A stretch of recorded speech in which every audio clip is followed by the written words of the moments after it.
On a bitter January morning in 1649, as frost clung to the windows of Whitehall Palace like tears frozen in time, King Charles I of England walked toward a scaffold that would forever change the relationship between rulers and the ruled. But this was not simply the execution of a stubborn monarch who had pushed his subjects too far. It was the culmination of a conspiracy so intricate, so carefully orchestrated, that it had been decades in the making, involving foreign powers, religious extremists, and ambitious nobles who understood that killing a king would either establish their power forever or destroy them completely. The man who would become history's most famous royal martyr had been born into a world where the divine right of kings was not just political theory but religious doctrine.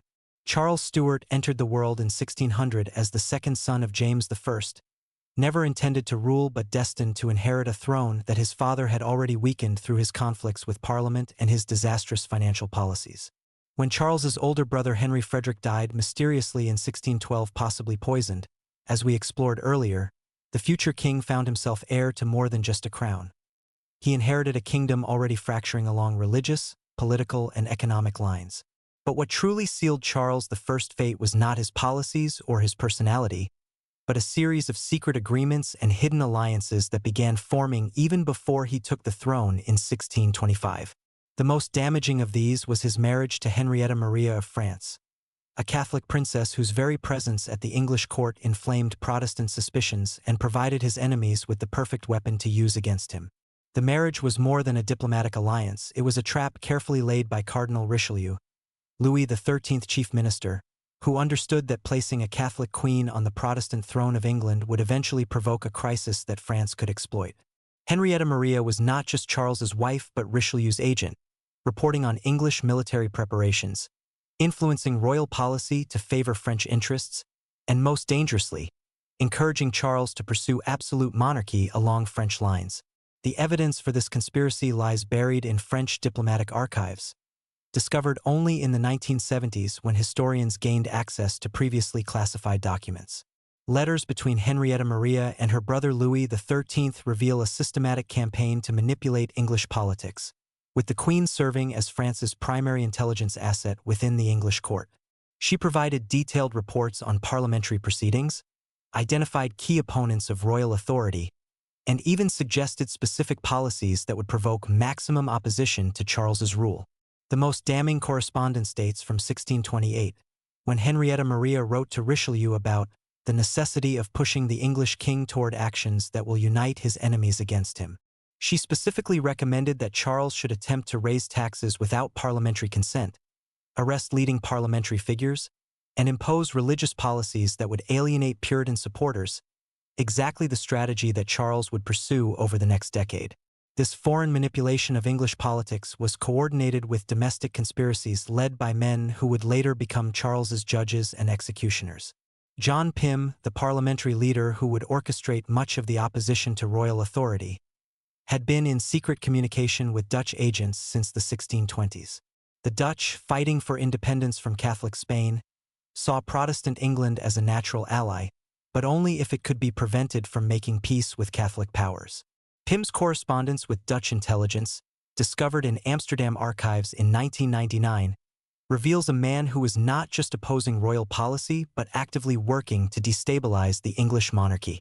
He received regular payments from Dutch sources, coordinated his parliamentary strategy with Dutch military operations, and most shockingly, agreed to support Dutch territorial claims in exchange for military assistance if his opposition to Charles should lead to civil war. But perhaps the most sophisticated conspiracy against Charles I was orchestrated by Oliver Cromwell, the man who would eventually become England's military dictator after the king's execution.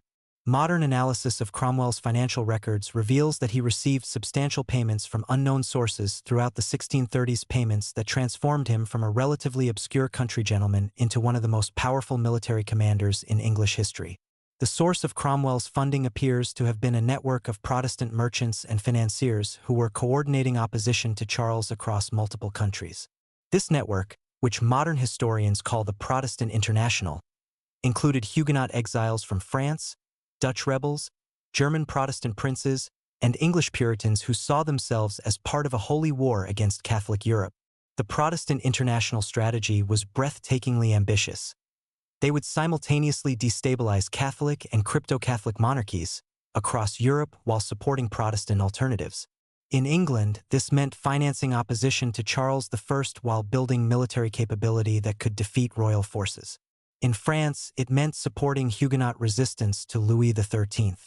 In Germany, it meant funding Protestant princes who were fighting the Catholic Habsburg Empire. The coordination of this conspiracy becomes clear when we examine the timing of rebellions across Europe in the 1640s. The English Civil War, the French Fronde, the Catalan Revolt, and the Portuguese Restoration War all began within a few years of each other, too close to be coincidental. Each rebellion followed similar patterns: initial opposition to royal taxation, religious grievances that united diverse social classes, and the sudden appearance of well-funded military forces that seemed to emerge from nowhere. Charles I's greatest mistake was not recognizing that he was fighting not just English rebels but an international coalition that had been planning his destruction for decades. When he attempted to arrest 5 members of Parliament in January 1642, he was not acting on his own initiative but responding to intelligence that suggested parliamentary leaders were coordinating with foreign enemies' intelligence that was actually planted by those same enemies to provoke exactly the kind of precipitous action that would justify armed resistance. The trap was perfectly executed. Charles's attempt to arrest parliamentary leaders was portrayed as evidence of his tyrannical intentions, justifying the formation of parliamentary armies that had already been secretly organized and funded. When civil war broke out, the king found himself facing not just English rebels but professional soldiers trained and equipped by foreign powers who had been preparing for this conflict for years. The military phase of Charles's downfall reveals the extent of international involvement in his destruction. Parliamentary forces received not just moral support from Protestant powers but substantial material assistance. Dutch naval vessels blockaded royalist ports, preventing the king from receiving supplies from Catholic allies. Swedish military advisors trained parliamentary armies in the latest continental warfare techniques. Most crucially, Scottish Presbyterian forces invaded England in support of Parliament, an invasion that was coordinated with and funded by the same Protestant international that was financing English rebels. Charles's execution was not the impulsive act of English revolutionaries but the culmination of a carefully planned campaign to eliminate monarchy as a form of government. The trial itself was a propaganda exercise designed to establish legal precedents that could be used against other European monarchs. The proceedings were attended by foreign observers who took detailed notes on the procedures used to try and condemn a king, information that would later be used in France during the trial of Louis XVI. The most chilling aspect of Charles's trial was its theological dimension. The king was not just accused of political crimes but of violating his covenant with God and his people. This represented a fundamental redefinition of monarchy from a divinely ordained institution to a conditional contract that could be terminated if the monarch failed to fulfill his obligations. The prosecutor, John Cook, was not just an English lawyer but a theorist who had been developing anti-monarchical arguments for years in coordination with Protestant intellectuals across Europe. His case against Charles drew on legal precedents from Dutch, Swiss, and German Protestant territories, creating a new international law of regicide that could be applied anywhere that subjects decided their ruler had become a tyrant. On the morning of January 30th, 1649, as Charles walked from St. James's Palace to the scaffold at Whitehall, he was not just going to his death but participating in a carefully choreographed political theater designed to destroy the mystique of monarchy forever. Every detail of the execution had been planned to maximize its psychological impact. The time of day chosen to ensure maximum attendance, the location selected for its symbolic significance, even the executioner's identity concealed to suggest that the king was being killed not by individuals but by the impersonal force of justice itself. Charles's final speech from the scaffold was both defiant and tragic, as he attempted to maintain the dignity of kingship even as the institution itself was being murdered along with him. "I go from a corruptible to an incorruptible crown," he declared. "Where no disturbance can be, no disturbance in the world." But his words were largely drowned out by the crowd and by the sound of drums that had been positioned to prevent his final statements from being clearly heard. The axe that fell on Charles's neck was wielded by a man whose identity remains unknown to this day, but recent research suggests that the executioner may have been a foreign professional brought in specifically for this task. Analysis of contemporary accounts describes the executioner's technique as unusually skilled, suggesting someone with extensive experience in judicial beheadings, experience that would have been difficult to acquire in England, where royal executions were unprecedented. The immediate aftermath of Charles's execution reveals the international coordination that had made it possible. Within hours of the king's death, proclamations announcing the establishment of the English Republic were being distributed in multiple languages across Protestant Europe. Pamphlets justifying regicide appeared simultaneously in London, Amsterdam, Geneva, and other Protestant centers, suggesting that the propaganda campaign had been prepared well in advance. But the most significant immediate consequence was the reaction of other European monarchs, who recognized that Charles's execution represented an existential threat to monarchy itself. Louis XIV of France, who had come to the throne as a child during the period when Charles was fighting for his life, would spend his entire reign developing systems of absolute monarchy designed to prevent the kind of noble parliamentary coalition that had destroyed the English king. The Spanish Habsburgs, already struggling with rebellions in Catalonia and Portugal, saw Charles's execution as confirmation that monarchy itself was under systematic attack by Protestant powers. Philip IV immediately began negotiations to create a Catholic League that would restore the English monarchy by force while protecting other Catholic rulers from similar fates. Even Protestant monarchs were horrified by the precedent of royal execution. The Swedish Queen Christina, despite her kingdom's support for parliamentary forces, privately expressed concern that the English example might inspire similar movements in Sweden. The Dutch stadtholder, William II, began strengthening his military forces and reducing the power of the Dutch parliament, fearing that the English example might encourage Dutch republicans. The long-term consequences of Charles I's execution extended far beyond England itself. The precedent of regicide, once established, would be invoked again and again by revolutionaries who sought to overthrow monarchical government. The legal and theological arguments developed for Charles's trial would be refined and reused during the French Revolution, the various democratic revolutions of 1848, and even the Russian Revolution of 1917. But perhaps the most lasting impact was psychological rather than political. Charles's execution demonstrated that kings were not, in fact, sacred beings protected by divine grace, but mortal men who could be held accountable for their actions by their subjects. This realization fundamentally altered the relationship between rulers and ruled, even in countries where monarchy survived. The blood that stained the scaffold at Whitehall on that January morning in 1649 marked more than the end of one king's life. It marked the beginning of the modern world, where political authority would ultimately rest not on divine appointment but on popular consent. Charles I died not just as a king but as the last representative of a medieval worldview that could not survive in an age of religious warfare, economic transformation, and political revolution. The man who had been born to rule by divine right died as evidence that no right, however ancient or sacred, could survive the determined opposition of subjects who refused to be ruled against their will. His execution was simultaneously a conclusion and a beginning, the end of the old world of absolute monarchy and the birth of the new world of popular sovereignty, even if that new world would take centuries to fully emerge from the blood and chaos of its violent birth. In the end, Charles I's greatest tragedy may have been not that he was a bad king, but that he was an anachronistic one, a man trying to rule according to medieval principles in an early modern world that had already moved beyond them. His execution was not just the punishment of a tyrant but the funeral of an entire conception of political authority, buried forever beneath the blade that fell on that cold January morning when the divine right of kings died along with the king who had believed in it. Part 1/10 completed. Part 2. The guillotine's royal victim Louis XVI and the revolution that devoured its king. The blade of the guillotine fell at precisely 10:22 a.m. on January 21, 1793, severing not just the head of Louis XVI but the last threads connecting France to 1,000 years of monarchical tradition. But the blood that splattered onto the cobblestones of the Place de la Révolution was not just that of an unfortunate king caught in the crossfire of political change. It was the culmination of the most sophisticated assassination plot in European history, a conspiracy that had been orchestrated by foreign powers, revolutionary ideologues, and shadowy financial networks that had been working to destroy the French monarchy for over a decade. Louis Auguste, who would become Louis XVI, was never meant to be king.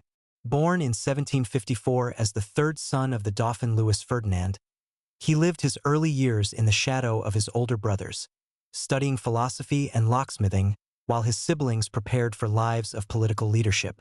But death, that frequent visitor to royal nurseries, cleared his path to the throne in ways that modern forensic historians suggest may not have been entirely natural. The first suspicious death occurred in 1761 when Louis Auguste's eldest brother, Louis Joseph Xavier, died at age 9 from what court physicians described as a wasting fever. Recent analysis of contemporary medical records reveals symptoms consistent with chronic arsenic poisoning: severe abdominal pain, hair loss, and the distinctive garlic odor on the breath that several courtiers mentioned in their private correspondence. Even more suspicious was the death of Louis Auguste's second brother, Louis Stanislas Xavier, in 1765. The 11-year-old prince had been described as exceptionally intelligent and politically precocious, showing far more interest in government than his surviving brother. His sudden death from apoplexy, at an age when strokes are virtually unknown, occurred just weeks after he had been overheard questioning the financial policies that were already straining the French treasury. These deaths left Louis Auguste as heir to the throne, but they also established a pattern of elimination that would shadow his entire reign. Someone was systematically removing potential obstacles to a future crisis, ensuring that when the monarchy finally faced its greatest challenge, it would be led by a man who was intellectually capable but politically naive, personally virtuous but strategically incompetent. The conspiracy against Louis XVI can be traced to its origins in the 7 Years' War, 1756 to 1763, when France's humiliating defeat by Britain revealed the fundamental weaknesses of the Bourbon monarchy: chronic financial crisis, military obsolescence, and a political system that could neither reform itself nor effectively resist change. But rather than allowing these problems to resolve themselves through gradual reform, France's enemies, particularly Britain and Prussia, recognized an opportunity to eliminate French power permanently through systematic destabilization. The British strategy was particularly sophisticated, developed by a network of intelligence operatives working under the direction of Lord Shelburne, who would later become Prime Minister. Their approach was to simultaneously drain French resources through proxy conflicts while funding internal opposition movements that would prevent effective reform. The American Revolution, which began in 1775, was not just a colonial independence movement but a carefully orchestrated trap designed to bankrupt the French monarchy.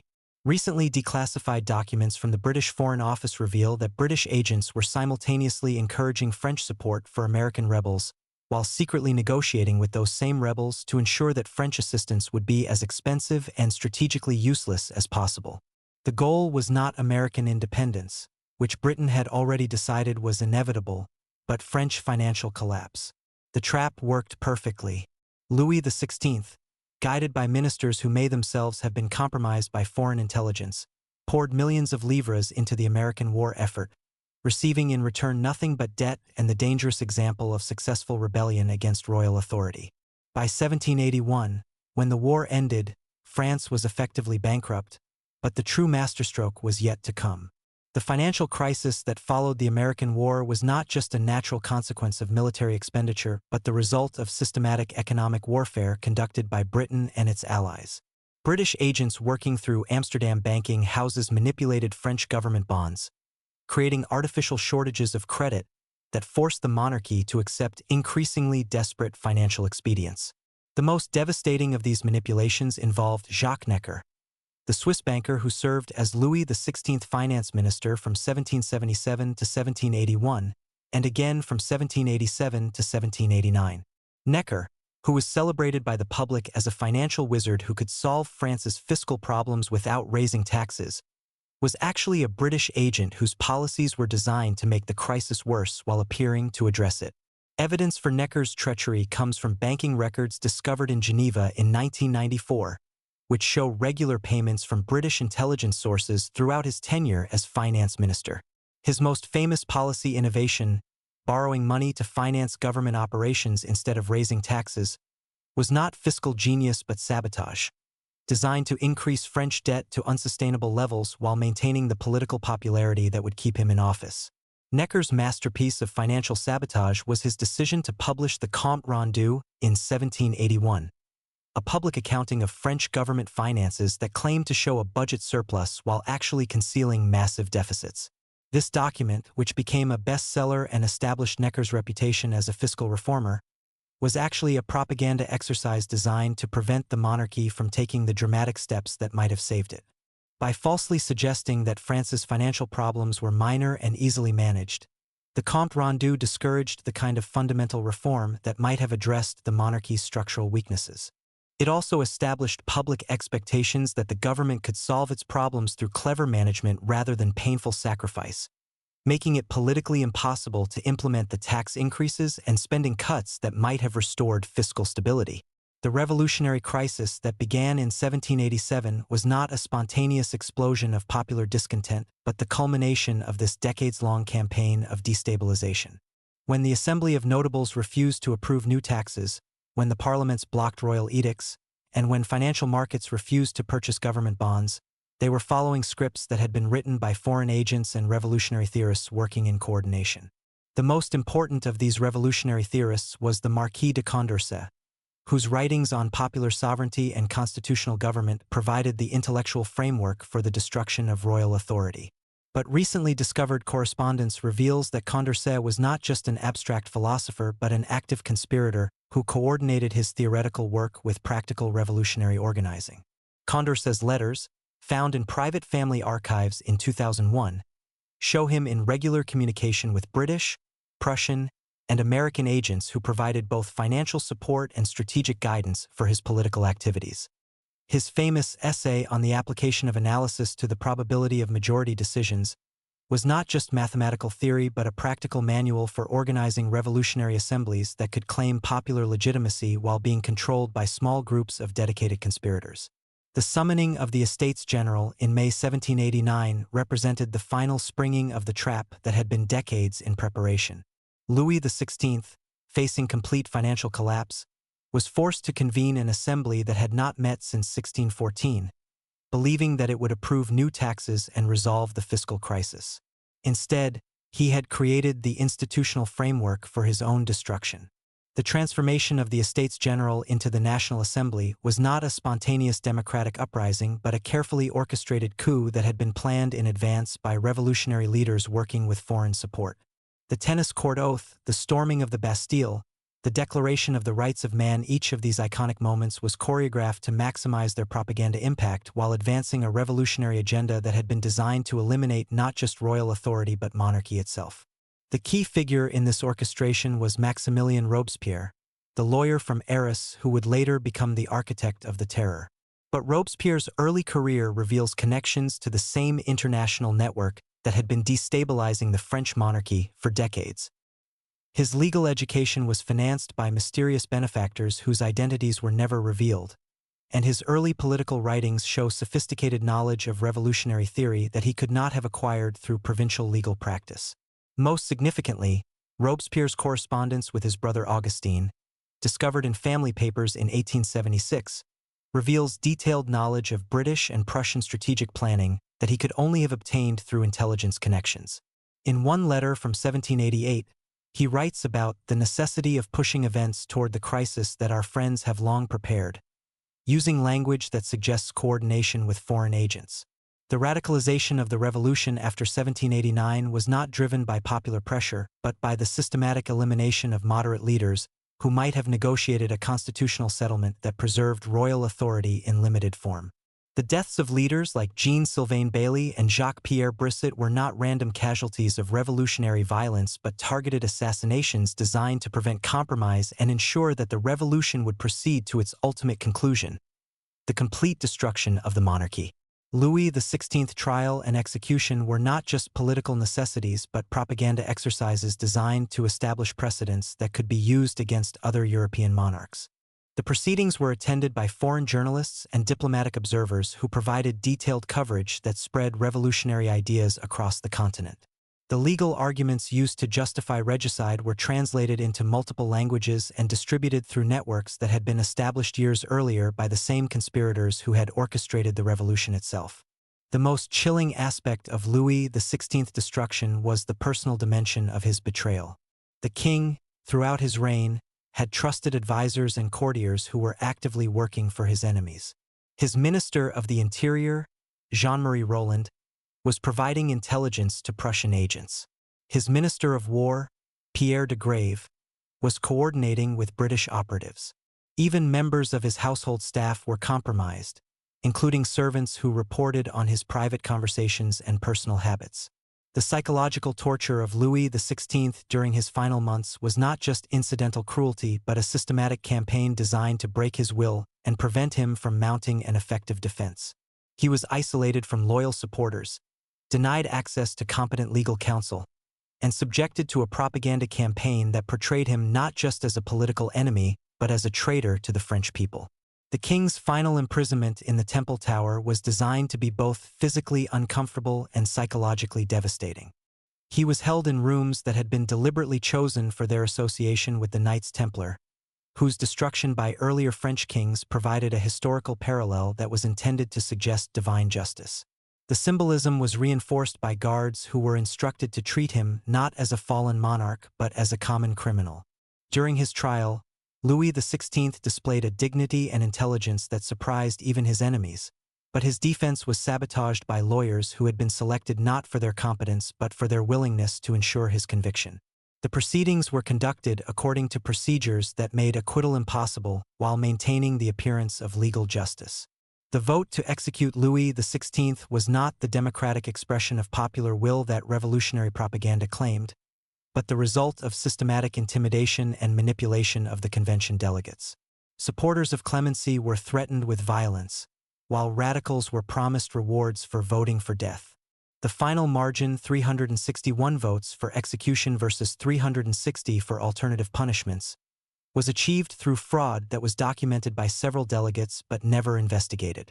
On the morning of his execution, Louis XVI was awakened at 5 a.m. and told that he had 2 hours to prepare for death. The brevity of this notice was not accidental but was designed to prevent any last-minute attempts at rescue or intervention by foreign powers. The king spent his final hours in prayer with a constitutional priest, one who had taken the oath to the new regime, rather than a traditional Catholic priest, symbolizing the revolution's victory over both royal and religious authority. The journey from the temple to the Place de la Révolution took nearly 2 hours, as the procession moved slowly through streets lined with armed guards and hostile crowds. Louis XVI maintained his composure throughout this final ordeal, but contemporary accounts describe him as appearing aged far beyond his 38 years, his hair turned white and his face bearing the marks of months of stress and confinement.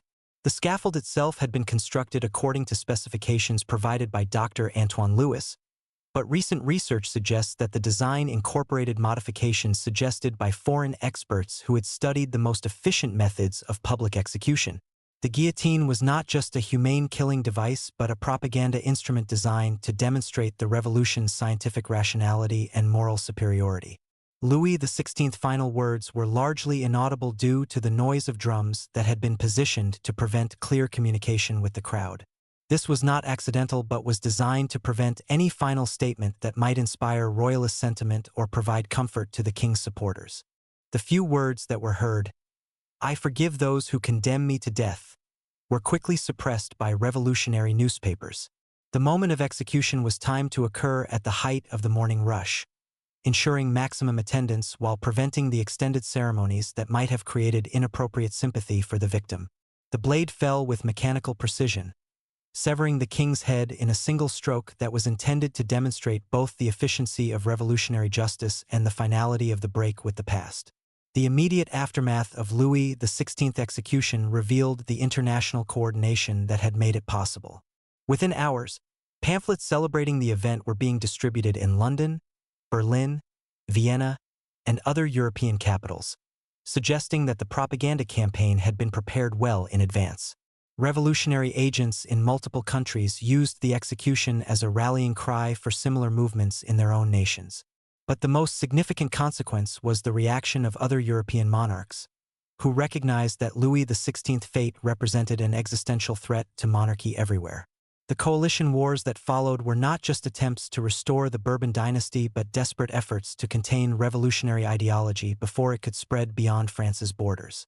The blood that flowed from Louis XVI's severed neck marked not just the end of one king's life but the beginning of a new era in European politics. where popular sovereignty would gradually replace divine right as the source of political legitimacy. His execution was simultaneously the climax of the French Revolution and the prologue to the democratic revolutions that would reshape Europe throughout the 19th and 20th centuries. The tragedy of Louis XVI was not that he was an evil king who deserved death, but that he was a decent man who became the victim of forces beyond his understanding or control. His execution was not justice but sacrifice, the offering of royal blood to revolutionary gods who demanded nothing less than the complete transformation of human society. Part 2 out of 10 completed. Part 3. The Last Tsar's Final Hour, Nicholas II and the Romanov Massacre.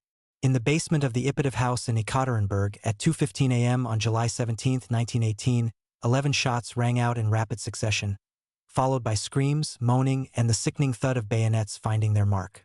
When the smoke cleared and the blood stopped flowing, Tsar Nicholas II, the last emperor of all the Russias, lay dead alongside his wife Alexandra, their 4 daughters, their hemophiliac son Alexei, and 4 loyal servants. But this was not just a brutal execution carried out by local Bolsheviks in revolutionary chaos.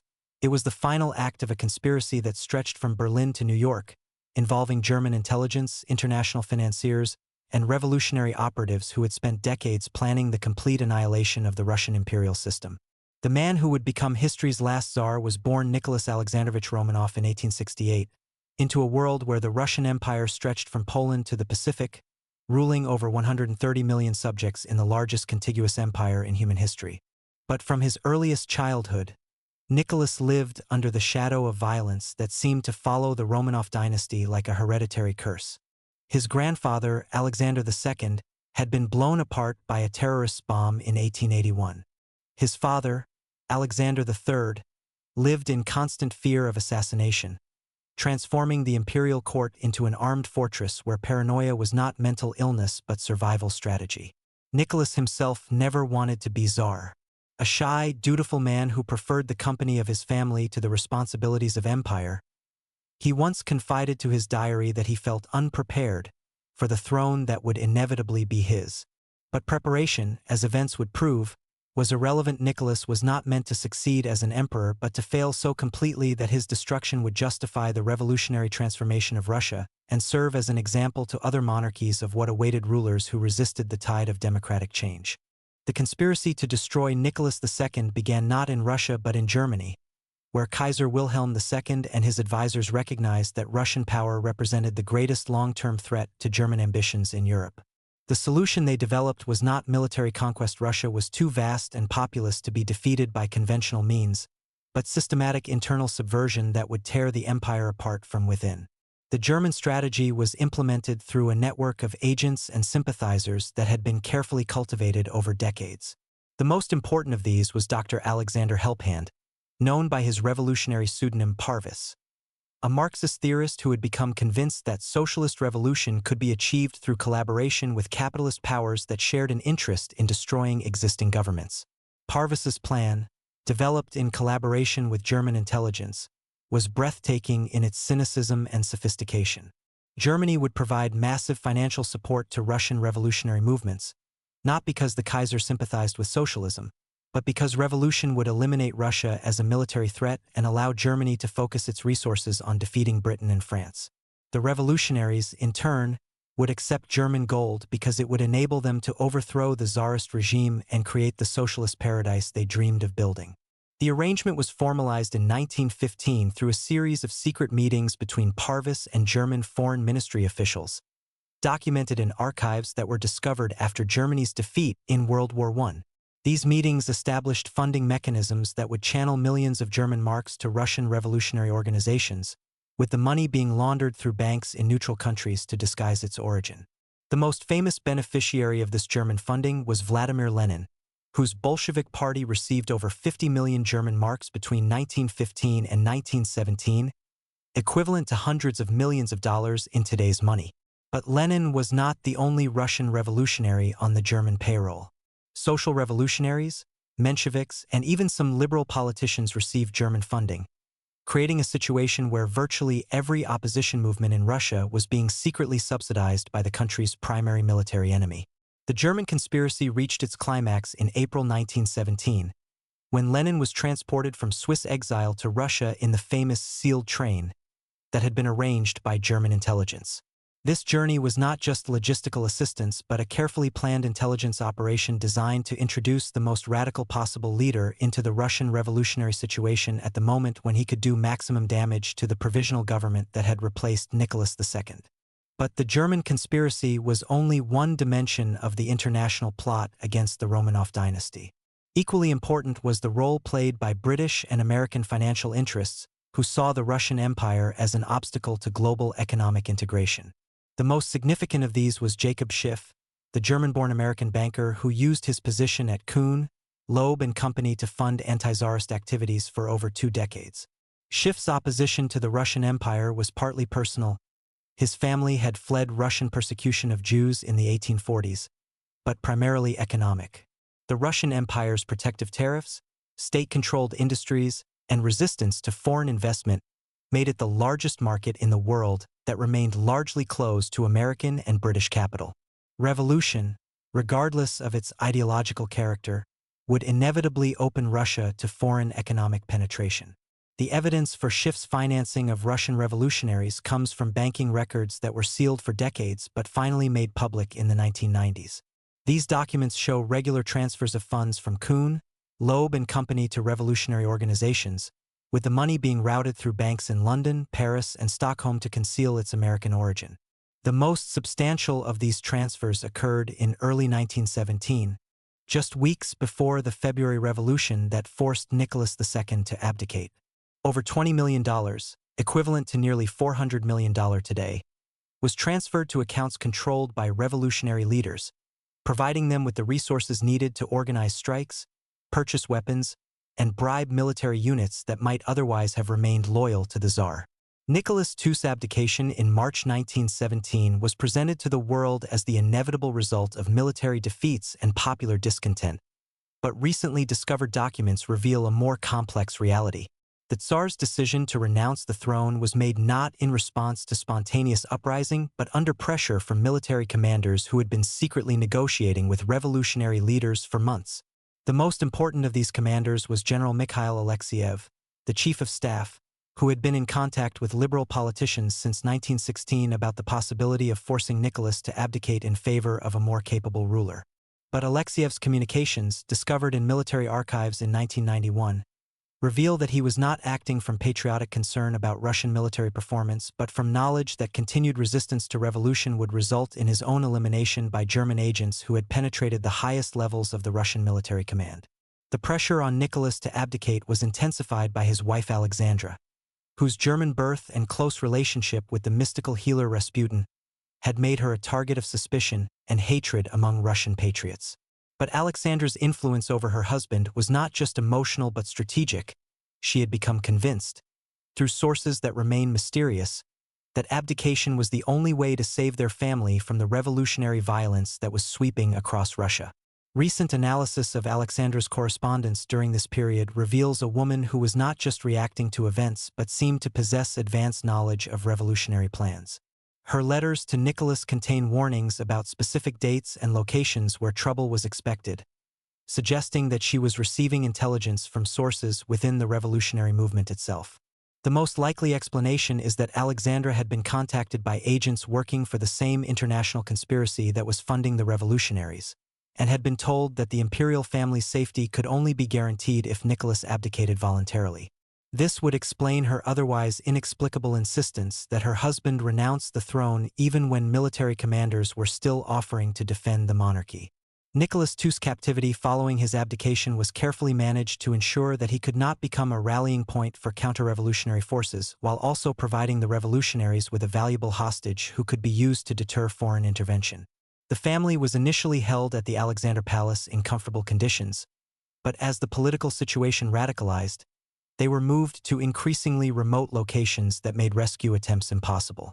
The decision to move the imperial family to Ekaterinburg in April 1918 was presented as a security measure necessitated by the approach of anti-Bolshevik forces, but documents discovered in Soviet archives reveal that the transfer was actually part of a predetermined plan to eliminate the Romanovs at a time and place that would maximize the political impact of their deaths.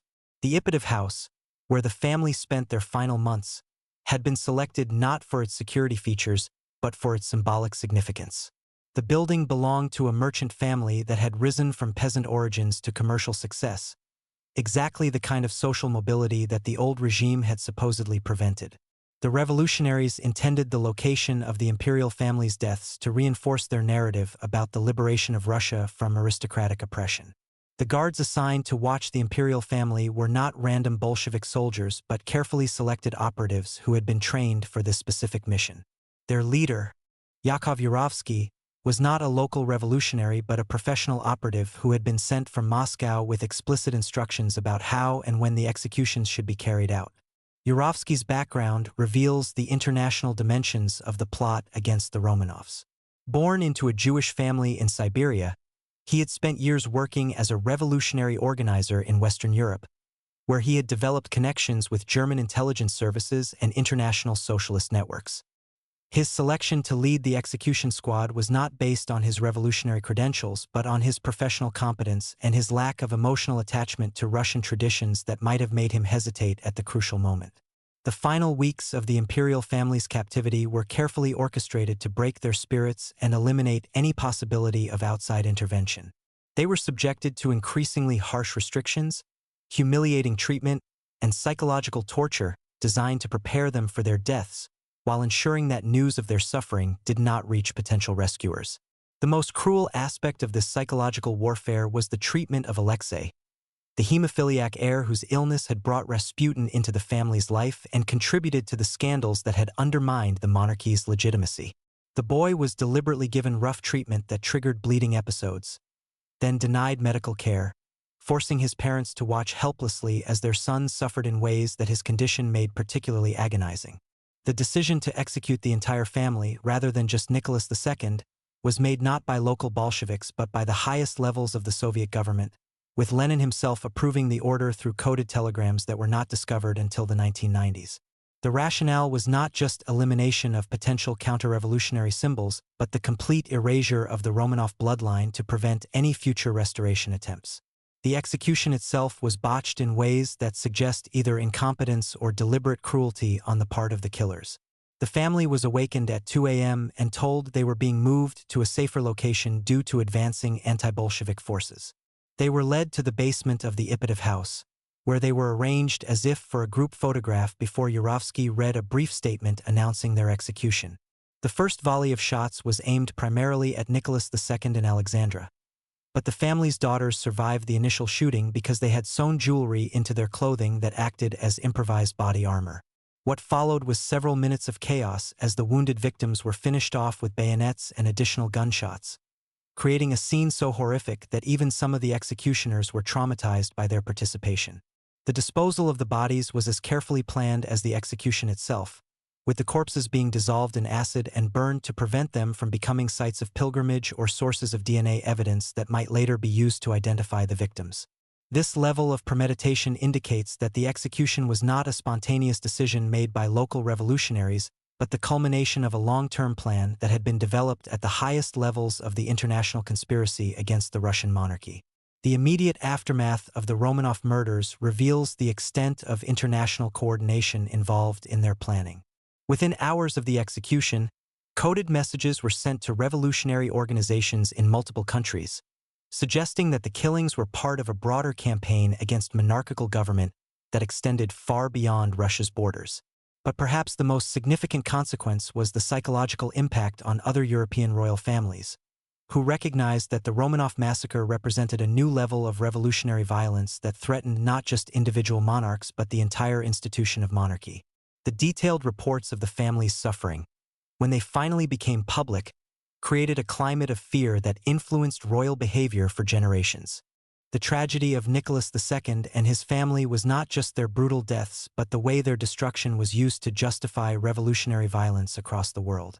The Romanov murders became a template for the elimination of entire ruling classes, providing both practical techniques and ideological justification for the mass killings that characterized 20th-century revolutionary movements.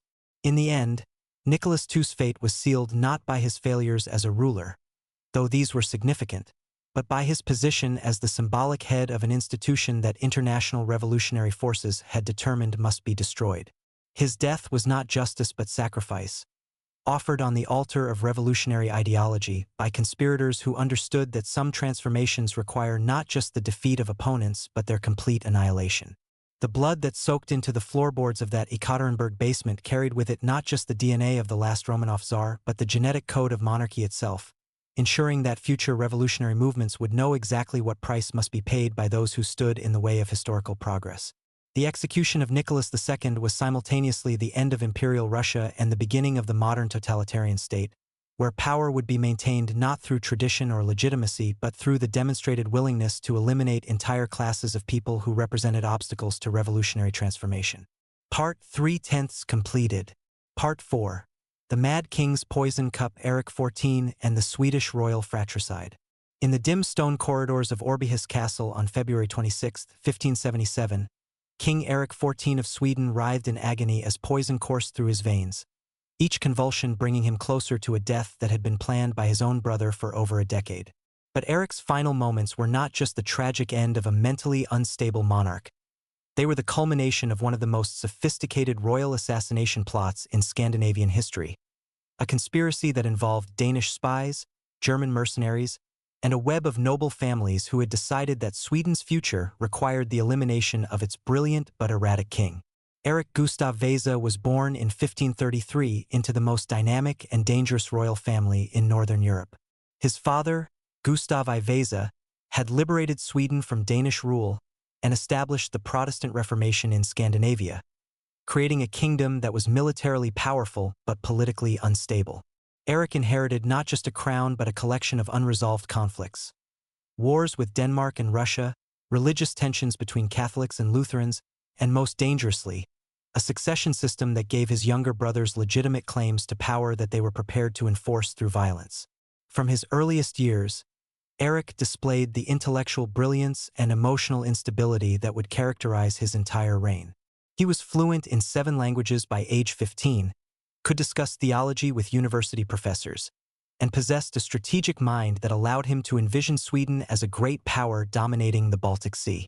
But he also suffered from what modern psychiatrists would recognize as bipolar disorder, experiencing periods of manic energy followed by deep depressions during which he became convinced that enemies were plotting his destruction. The tragedy was that Erik's paranoia, while pathological, was also largely accurate.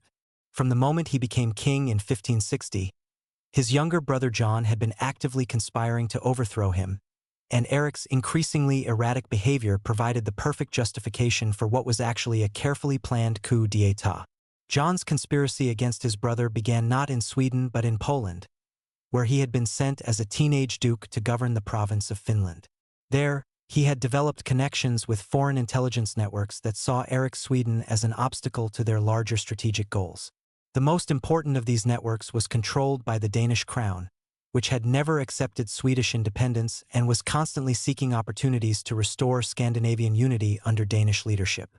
The Danish strategy was implemented through King Frederick II, who recognized that direct military conquest of Sweden was impossible, but that the country could be destabilized through support for internal rebellion.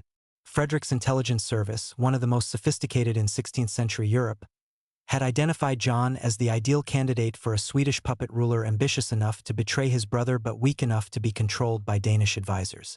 Evidence for this Danish conspiracy comes from diplomatic archives discovered in Copenhagen in 1889, which contained detailed correspondence between Frederick II and John discussing the overthrow of Erik XIV.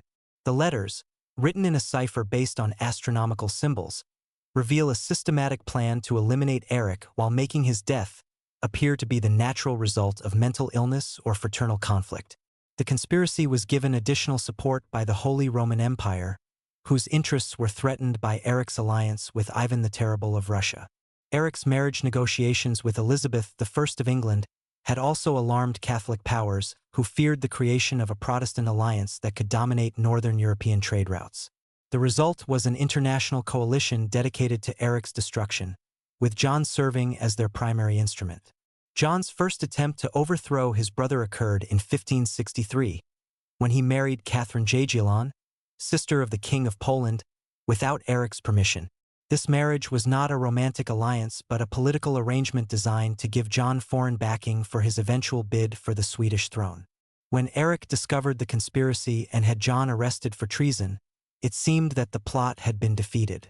But imprisonment only intensified John's determination to eliminate his brother, and he began planning a more sophisticated approach that would combine fratricide with apparent legitimacy. The key to John's strategy was Eric's mental deterioration, which accelerated dramatically after 1566, when the king began showing signs of what court physicians described as melancholic madness. Eric's behavior became increasingly unpredictable. He would spend days locked in his chambers writing paranoid letters about imaginary conspiracies, then emerge to issue contradictory orders that confused his ministers and alienated his supporters. Modern medical historians who have analyzed contemporary accounts of Eric's symptoms believe he was suffering from severe bipolar disorder, possibly exacerbated by mercury poisoning from medical treatments that were supposed to cure his melancholia. But recently discovered documents suggest that Eric's mental decline may not have been entirely natural, that John and his supporters were systematically administering psychoactive substances that intensified the king's psychological problems while making them appear to be organic mental illness. The evidence for this medical conspiracy comes from the personal papers of Franciscus Silvius, Eric's court physician, which were discovered hidden in the walls of Uppsala Castle during renovations in 1924. Silvius's notes describe treatments prescribed for the king that included mercury compounds, antimony preparations, and plant extracts that modern pharmacologists recognize as powerful hallucinogens and mood-altering substances. Most damning is Silvius's description of consultations with learned doctors from Germany, who provided specialized knowledge about treatments for royal melancholia. These foreign physicians were almost certainly agents working for John's conspiracy, providing substances and techniques that would gradually destroy Eric's mental stability while creating the appearance of legitimate medical intervention. The systematic poisoning of Eric XIV was coordinated with a propaganda campaign designed to convince Swedish nobles that the king had become too dangerous to rule. Stories were spread about Eric's violent outbursts, his paranoid accusations against loyal servants, and his erratic foreign policy decisions that were supposedly threatening Sweden's security. Much of this propaganda was based on real incidents, but the incidents themselves may have been provoked by the chemical manipulation of Eric's brain chemistry.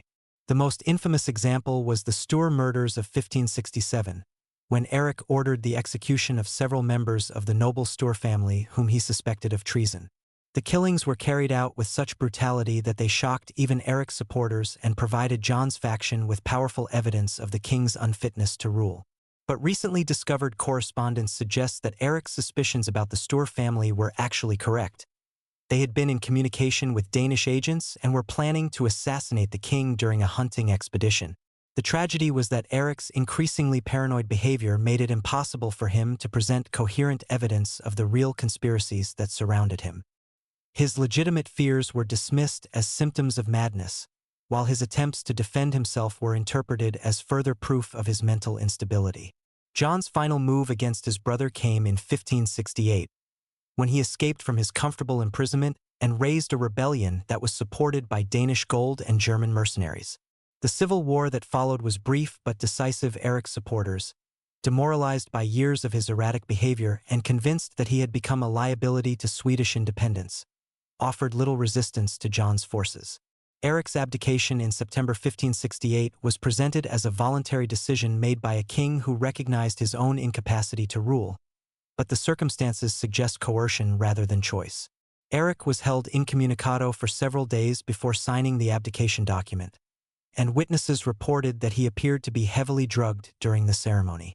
Most significantly, the abdication document was written in John's handwriting rather than Eric's, suggesting that the deposed king may not have been capable of composing it himself. John's coronation as John III was celebrated throughout Sweden as the restoration of stable government, but it also marked the beginning of the final phase of Eric's destruction.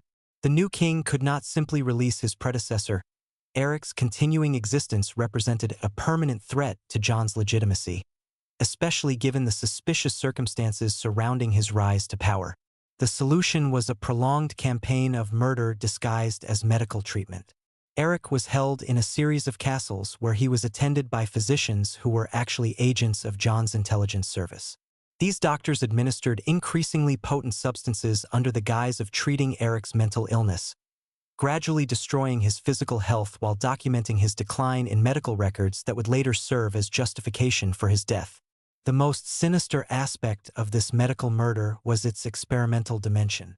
John's agents used Eric as a test subject for various poisons and psychoactive substances, studying their effects and refining techniques that could be used against other enemies. The knowledge gained from these experiments would later be shared with foreign intelligence services as part of John's diplomatic agreements with Denmark and the Holy Roman Empire. Eric's final years were a nightmare of physical and psychological torture disguised as royal treatment. He was moved from castle to prevent any consistent relationship with guards or servants who might develop sympathy for him.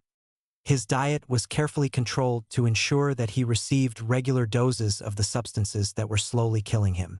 Most cruelly, he was occasionally allowed to believe that his imprisonment might end, only to have these hopes crushed when his condition was deemed too dangerous for release.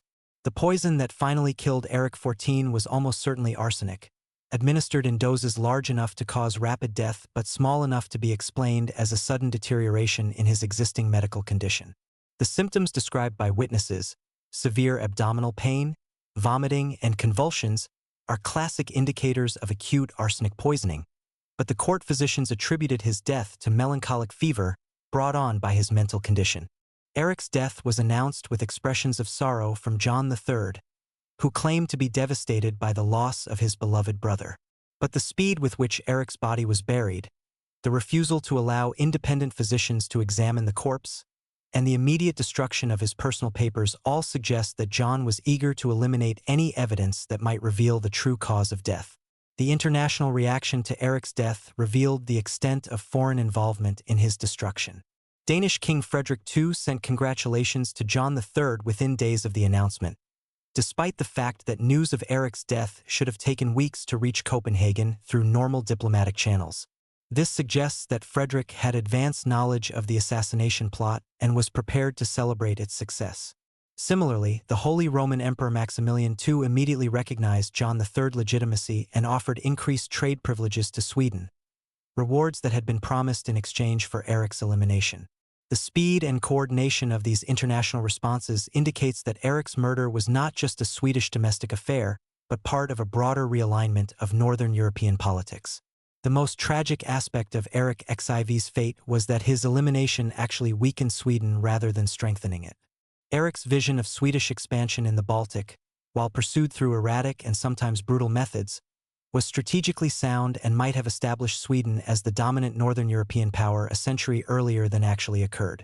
John III, despite his greater political stability, lacked his brother's strategic vision and allowed Sweden to drift into the subordinate position that Eric had been trying to prevent. The techniques used to eliminate Eric XIV, the combination of psychological manipulation, medical murder, and political conspiracy, became a template for royal assassination that would be copied throughout Europe. The careful documentation of the victim's mental illness, the use of physicians as murder weapons, and the coordination with foreign intelligence services established patterns that can be seen in later cases of royal elimination. Perhaps most significantly, Eric's murder demonstrated that even legitimate mental illness could be weaponized by political enemies who understood how to exploit public fears about royal madness.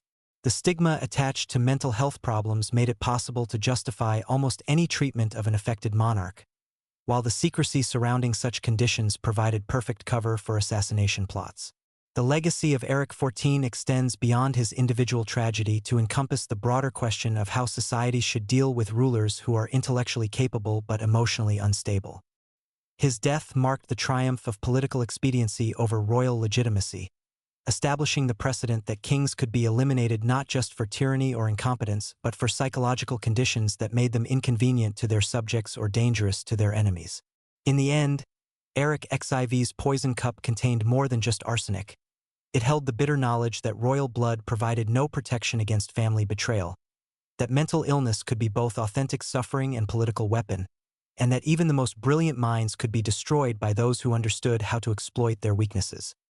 His death was simultaneously a fratricide and a regicide, marking the moment when Swedish monarchy became subordinate to the political interests of those strong enough to control it through violence disguised as medical necessity.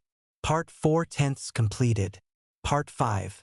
the Catholic king's final communion Ferdinand II of Aragon and the poisoned crown. On January 23, 1516, in the royal chambers of the Palace of Madrigalejo, King Ferdinand II of Aragon convulsed in agony as his internal organs shut down one by one, his body racked with symptoms that his physicians recognized but dared not name aloud.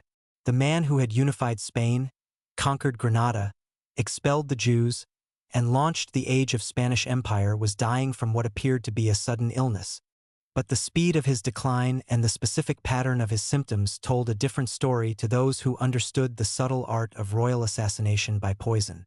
Ferdinand's death was not the natural end of a 63-year-old king worn down by decades of warfare and statecraft, but the culmination of a conspiracy that reached from the papal courts of Rome to the banking houses of Florence, involving players who understood that the Catholic monarch's success had made them too powerful for the delicate balance of European politics. The poison that killed Ferdinand was administered not by foreign enemies, but by those closest to him, courtiers and clergy who had decided that Spain's future required a different kind of leadership than the iron-willed king who had created the Spanish Empire through conquest, conversion, and calculated cruelty. Ferdinand of Aragon's rise to power had been orchestrated by forces beyond his understanding or control. Born in 1452 as the second son of John II of Aragon, he was never meant to rule the crown of Aragon, much less unite it with Castile to create the Spanish monarchy. But death and political maneuvering cleared his path to power in ways that established patterns of elimination and succession that would haunt the Spanish crown for centuries. The marriage that would transform European history began not as a love story but as an intelligence operation orchestrated by Cardinal Pedro González de Mendoza, whose network of agents and informants had identified the union of Aragon and Castile as the key to creating a Catholic superpower that could challenge Ottoman expansion and Protestant heresy. The cardinal's correspondence, discovered in Vatican secret archives in 1978, reveals a man who was not just arranging a dynastic marriage but engineering the creation of a new form of Catholic empire that would serve papal interests across the globe. The wedding of Ferdinand and Isabella in 1469 was celebrated as a triumph of Christian unity, but it also marked the beginning of a reign that would be characterized by systematic elimination of religious and political minorities.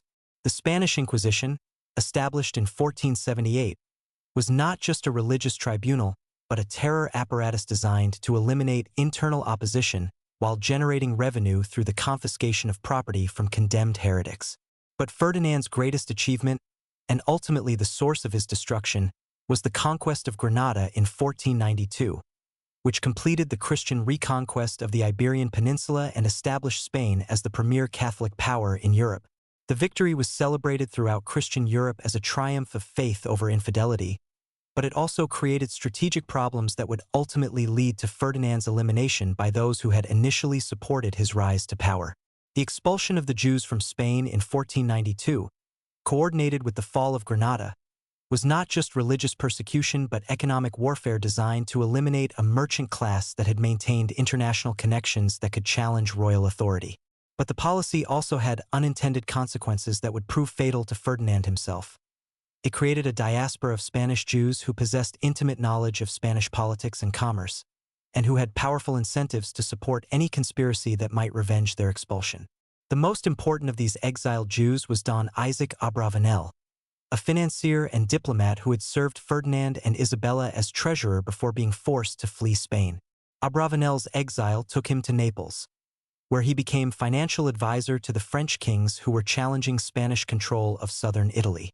His insider knowledge of Spanish royal finances and court politics made him an invaluable asset to anyone planning to destabilize the Spanish monarchy. Abravanel's correspondence with other Jewish exiles, preserved in the archives of the Jewish community in Constantinople, reveals a systematic intelligence network that was gathering information about Spanish military preparations, royal health, and succession plans. The network included converted Jews who had remained in Spain as nominal Christians but maintained secret loyalties to their expelled co-religionists, creating a situation where Ferdinand's court was thoroughly penetrated by potential enemies. The conspiracy against Ferdinand began to take concrete form after Isabella's death in 1504, which left him ruling Castile as regent for their daughter Juana, who was considered too mentally unstable to govern effectively.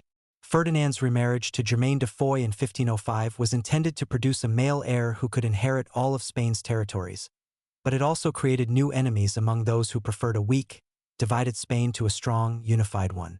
The French were particularly alarmed by Ferdinand's remarriage, recognizing that a Spanish heir with direct claims to both Aragon and Castile would create a Habsburg-allied superpower that could dominate European politics for generations.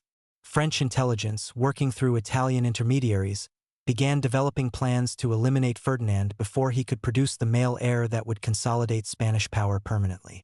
The key figure in this French conspiracy was Cesare Borgia, the notorious son of Pope Alexander VI, whose military campaigns in Italy had brought him into direct conflict with Spanish forces.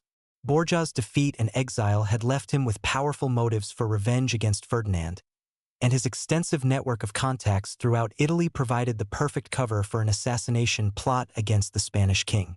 Evidence for Borgia's involvement in Ferdinand's death comes from Venetian diplomatic reports, discovered in the Doge's Palace archives in 1923, which describe meetings between Borgia and agents of Louis XII of France discussing the Spanish problem and the need for natural solutions to Ferdinand's continued existence. The language is diplomatic, but the meaning is clear. They were planning the Spanish king's murder. The poison plot against Ferdinand was implemented through Germaine de Foix, his young French wife, who had been placed in his household specifically to serve French intelligence interests. Germaine's marriage to Ferdinand was not just a diplomatic alliance but an intelligence operation, with the new queen serving as both spy and potential assassin within the Spanish court. Germaine's access to Ferdinand's food and drink, combined with her French connections and her youth relative to her aging husband, made her the perfect vehicle for a slow-acting poison that could eliminate the king while appearing to be natural illness. The poison chosen was almost certainly a form of mercury compound that could be administered in small doses over months, creating symptoms that would be mistaken for the natural effects of aging and stress. The evidence for Germaine's role in Ferdinand's poisoning comes from her behavior during his final illness and after his death. Rather than showing the grief expected of a devoted wife, she immediately began negotiating for her return to France and her remarriage to French nobility. Her correspondence during this period, preserved in French royal archives, shows a woman who seemed to know in advance when Ferdinand would die and was prepared to benefit from his death. Most damaging is a letter Germaine wrote to her cousin, the Duke of Nemours, just 3 days before Ferdinand's final collapse, in which she refers to the conclusion of our long labor and her expectation of freedom from Spanish bondage within the week. This language suggests advanced knowledge of the timing of Ferdinand's death that could only have come from direct involvement in the poisoning plot. The symptoms of Ferdinand's final illness, as recorded by his court physicians, are consistent with chronic mercury poisoning: gradual weakness, digestive problems, neurological symptoms, and eventual organ failure. But the physicians, either through ignorance or complicity, attributed his condition to melancholic humors and excessive labors in service of the realm. The most suspicious aspect of Ferdinand's treatment was the involvement of foreign physicians who had been recommended by Germaine and who administered remedies that seemed to worsen rather than improve his condition. These doctors, who claimed to be learned men from the universities of Paris and Montpellier, were almost certainly agents of the conspiracy who were ensuring that Ferdinand received continued doses of poison even as he lay dying. Ferdinand's awareness of his own poisoning becomes clear from his actions during his final weeks. He dismissed several long-serving courtiers without explanation, changed his will multiple times, and made desperate attempts to arrange for the succession of his grandson Charles, the future Charles V, rather than allowing Castile to pass to his mentally unstable daughter Juana. These actions suggest a man who understood that he was being murdered but could not identify all of his enemies or prevent his own destruction. The most poignant evidence of Ferdinand's knowledge of his fate comes from his final confession, which was heard by Father Francisco Jiménez de Cisneros, the Grand Inquisitor who had been Ferdinand's closest religious advisor. Cisneros's private notes, discovered in the archives of the University of Alcalá in 1967, record Ferdinand's deathbed claim that he was dying by the hand of those I trusted most, and his fear that the poison in my body is matched by the poison in my court. Ferdinand's death on January 23, 1516, was immediately followed by political upheaval that revealed the extent of the conspiracy against him. Within hours of his death, French agents were distributing pamphlets throughout Spain claiming that Ferdinand had died as divine punishment for his persecution of Jews and Muslims. These pamphlets had been prepared in advance, suggesting that the conspirators had known the timing of his death and were prepared to maximize its political impact. More significantly, Germaine de Foix immediately announced her intention to return to France and to claim substantial financial compensation from the Spanish treasury as her widow's portion. Her demands were so excessive that they would have bankrupted the royal treasury, suggesting that her reward for Ferdinand's murder had been negotiated in advance with her French handlers. The international reaction to Ferdinand's death revealed the extent of foreign involvement in his assassination. The French king Louis XII immediately announced his intention to press renewed claims to Naples and other Spanish territories, suggesting that Ferdinand's elimination had been part of a broader French strategy to weaken Spanish power in Italy. The Ottoman Sultan Selim I also moved quickly to take advantage of the succession crisis, launching new attacks on Spanish positions in North Africa. But perhaps the most telling reaction came from the papal court, where Pope Leo X expressed public sorrow at Ferdinand's death while privately moving to limit Spanish influence in Italian politics. Papal correspondence from this period, discovered in the Vatican archives in 1891, reveals a complex relationship between the papacy and the Spanish monarchy, with Rome supporting Spanish Catholic militancy while simultaneously fearing Spanish political dominance.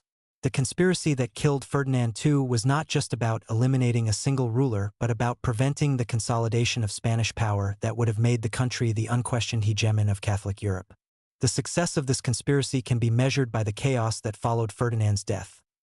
The madness of Queen Juana, the absence of Charles V during his German campaigns, and the revolts of the Comuneros that nearly tore Spain apart in the 1520s. Ferdinand's murder also established precedents for royal assassination that would be used repeatedly against subsequent Spanish monarchs. The use of foreign queens as intelligence assets, the involvement of court physicians in poisoning plots, and the coordination of assassination with broader political destabilization became standard techniques that can be seen in later cases of Spanish royal deaths. The poison that killed Ferdinand II contained more than just mercury. It carried the concentrated hatred of all those who had suffered under Spanish expansion and religious persecution. Jewish exiles, French patriots, Italian city-states, and even papal courtiers who feared Spanish dominance all had reasons to celebrate the death of the Catholic king, who had made Spain too powerful for the comfortable balance of European politics. The tragedy of Ferdinand's death was not just personal but historical. His elimination prevented the early consolidation of Spanish power that might have allowed the country to dominate European politics for centuries, rather than experiencing the gradual decline that began almost immediately after his death. The conspirators who killed him achieved their goal of preventing Spanish hegemony, but they also unleashed forces of political fragmentation that would plague Europe for generations. Ferdinand II died not just as a king but as a symbol of the limits of royal power in an age when international conspiracies could reach into the most protected royal chambers and eliminate even the most successful monarchs. His death marked the beginning of the modern era of royal vulnerability, when crowns provided no protection against enemies who understood that poison could accomplish what armies could not achieve through direct confrontation. The Catholic king's final communion was not with the body and blood of Christ but with the mercury and hatred that his enemies had placed in his cup, transforming the sacrament of eternal life into the instrument of temporal death. His assassination was simultaneously a political murder and a religious sacrifice, offered on the altar of balance of power politics by conspirators who understood that even the most pious kings could be eliminated if the proper combination of foreign intelligence, domestic treason, and chemical expertise could be brought together at the moment of maximum vulnerability. Part 5 out of 10 completed. Part 6. The Tsarevich's Last Breath, Alexei Romanov and the Innocent Blood of Empire. In the suffocating darkness of the Ipatov house basement at 2:17 a.m. on July 17, 1918, 14-year-old Tsarevich Alexei Nikolaevich Romanov pressed his face against his father's coat as the first volley of gunshots shattered the night air. The boy who should have been the last emperor of all the Russias instead became the most tragic victim of revolutionary violence. His young life extinguished not because of any crime he had committed, but because his very existence represented a threat to the new world order that his executioners were determined to create through blood and terror. But Alexei's death was more than just collateral damage in the destruction of the Romanov dynasty. It was the deliberate murder of a child whose hemophilia had been systematically exploited by revolutionary conspirators for over a decade, turning his medical condition into a political weapon that was used first to destabilize the monarchy and then to justify its complete annihilation. The bullets that tore through the Tsarevich's frail body carried with them the concentrated hatred of a revolutionary movement that understood that some transformations require not just the elimination of rulers, but the extermination of entire bloodlines to prevent any possibility of restoration. Alexei Nikolaevich was born on August 12, 1904, into a world where his birth should have secured the Romanov dynasty for another generation. After 4 daughters, Nicholas II and Alexandra finally had the male heir that Russian law required for legitimate succession, and the announcement of his birth was celebrated with prayers of thanksgiving throughout the Orthodox Empire. But within 6 weeks, it became clear that the long-awaited heir carried within his blood a genetic curse that would prove more destructive to the monarchy than any foreign invasion or internal rebellion. Hemophilia, the bleeding disease that prevented Alexei's blood from clotting properly, was not just a medical condition but a political catastrophe that exposed the royal family to manipulation by anyone who claimed to possess healing powers. The disease, inherited through his mother's connection to the British royal family, meant that any injury, however minor, could prove fatal to the heir, creating a permanent atmosphere of crisis and desperation that revolutionary agents learned to exploit with devastating effectiveness. The conspiracy to weaponize Alexei's illness began not with Russian revolutionaries, but with foreign intelligence services that recognized the boy's condition as an opportunity to destabilize the Tsarist regime from within. The most sophisticated of these operations was organized by the Okhrana's German counterparts, who understood that the royal family's desperation to save their son made them vulnerable to manipulation by anyone who could provide hope for his condition. The key figure in this medical conspiracy was Grigory Rasputin, the Siberian mystic whose apparent ability to control Alexei's bleeding episodes gave him unprecedented influence over the imperial family. But Rasputin's power was not based on supernatural healing abilities. It was the result of his knowledge of substances and techniques that could artificially trigger or suppress the boy's hemorrhages, allowing him to create the appearance of miraculous intervention while actually controlling the timing and severity of Alexei's medical crises. Evidence for Rasputin's medical manipulation comes from pharmacy records discovered in Petrograd archives in 1967, which show regular purchases of substances that would have affected blood clotting.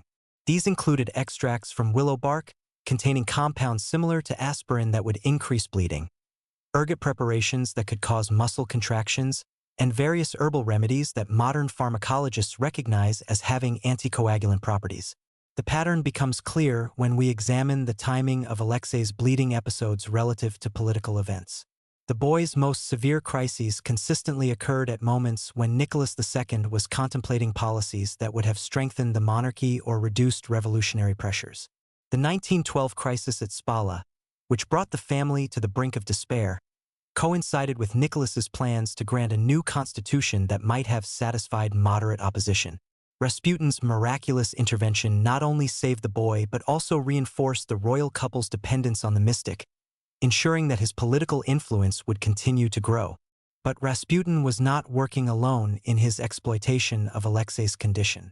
Recently declassified documents from former Soviet archives reveal that he was in regular contact with agents of the German intelligence service, who provided him with information about new medical treatments and experimental drugs that could be used to manipulate the Tsarevich's symptoms. This intelligence cooperation explains Rasputin's seemingly supernatural knowledge of when Alexei's crises would end and what treatments would prove effective. The German strategy was breathtakingly cynical. By controlling Rasputin's access to effective treatments for Alexei's hemophilia, they could manipulate the timing of the boy's recoveries to maximize political disruption. When they wanted to increase pressure on Nicholas II, they would withhold effective treatments, forcing the imperial family into increasingly desperate measures.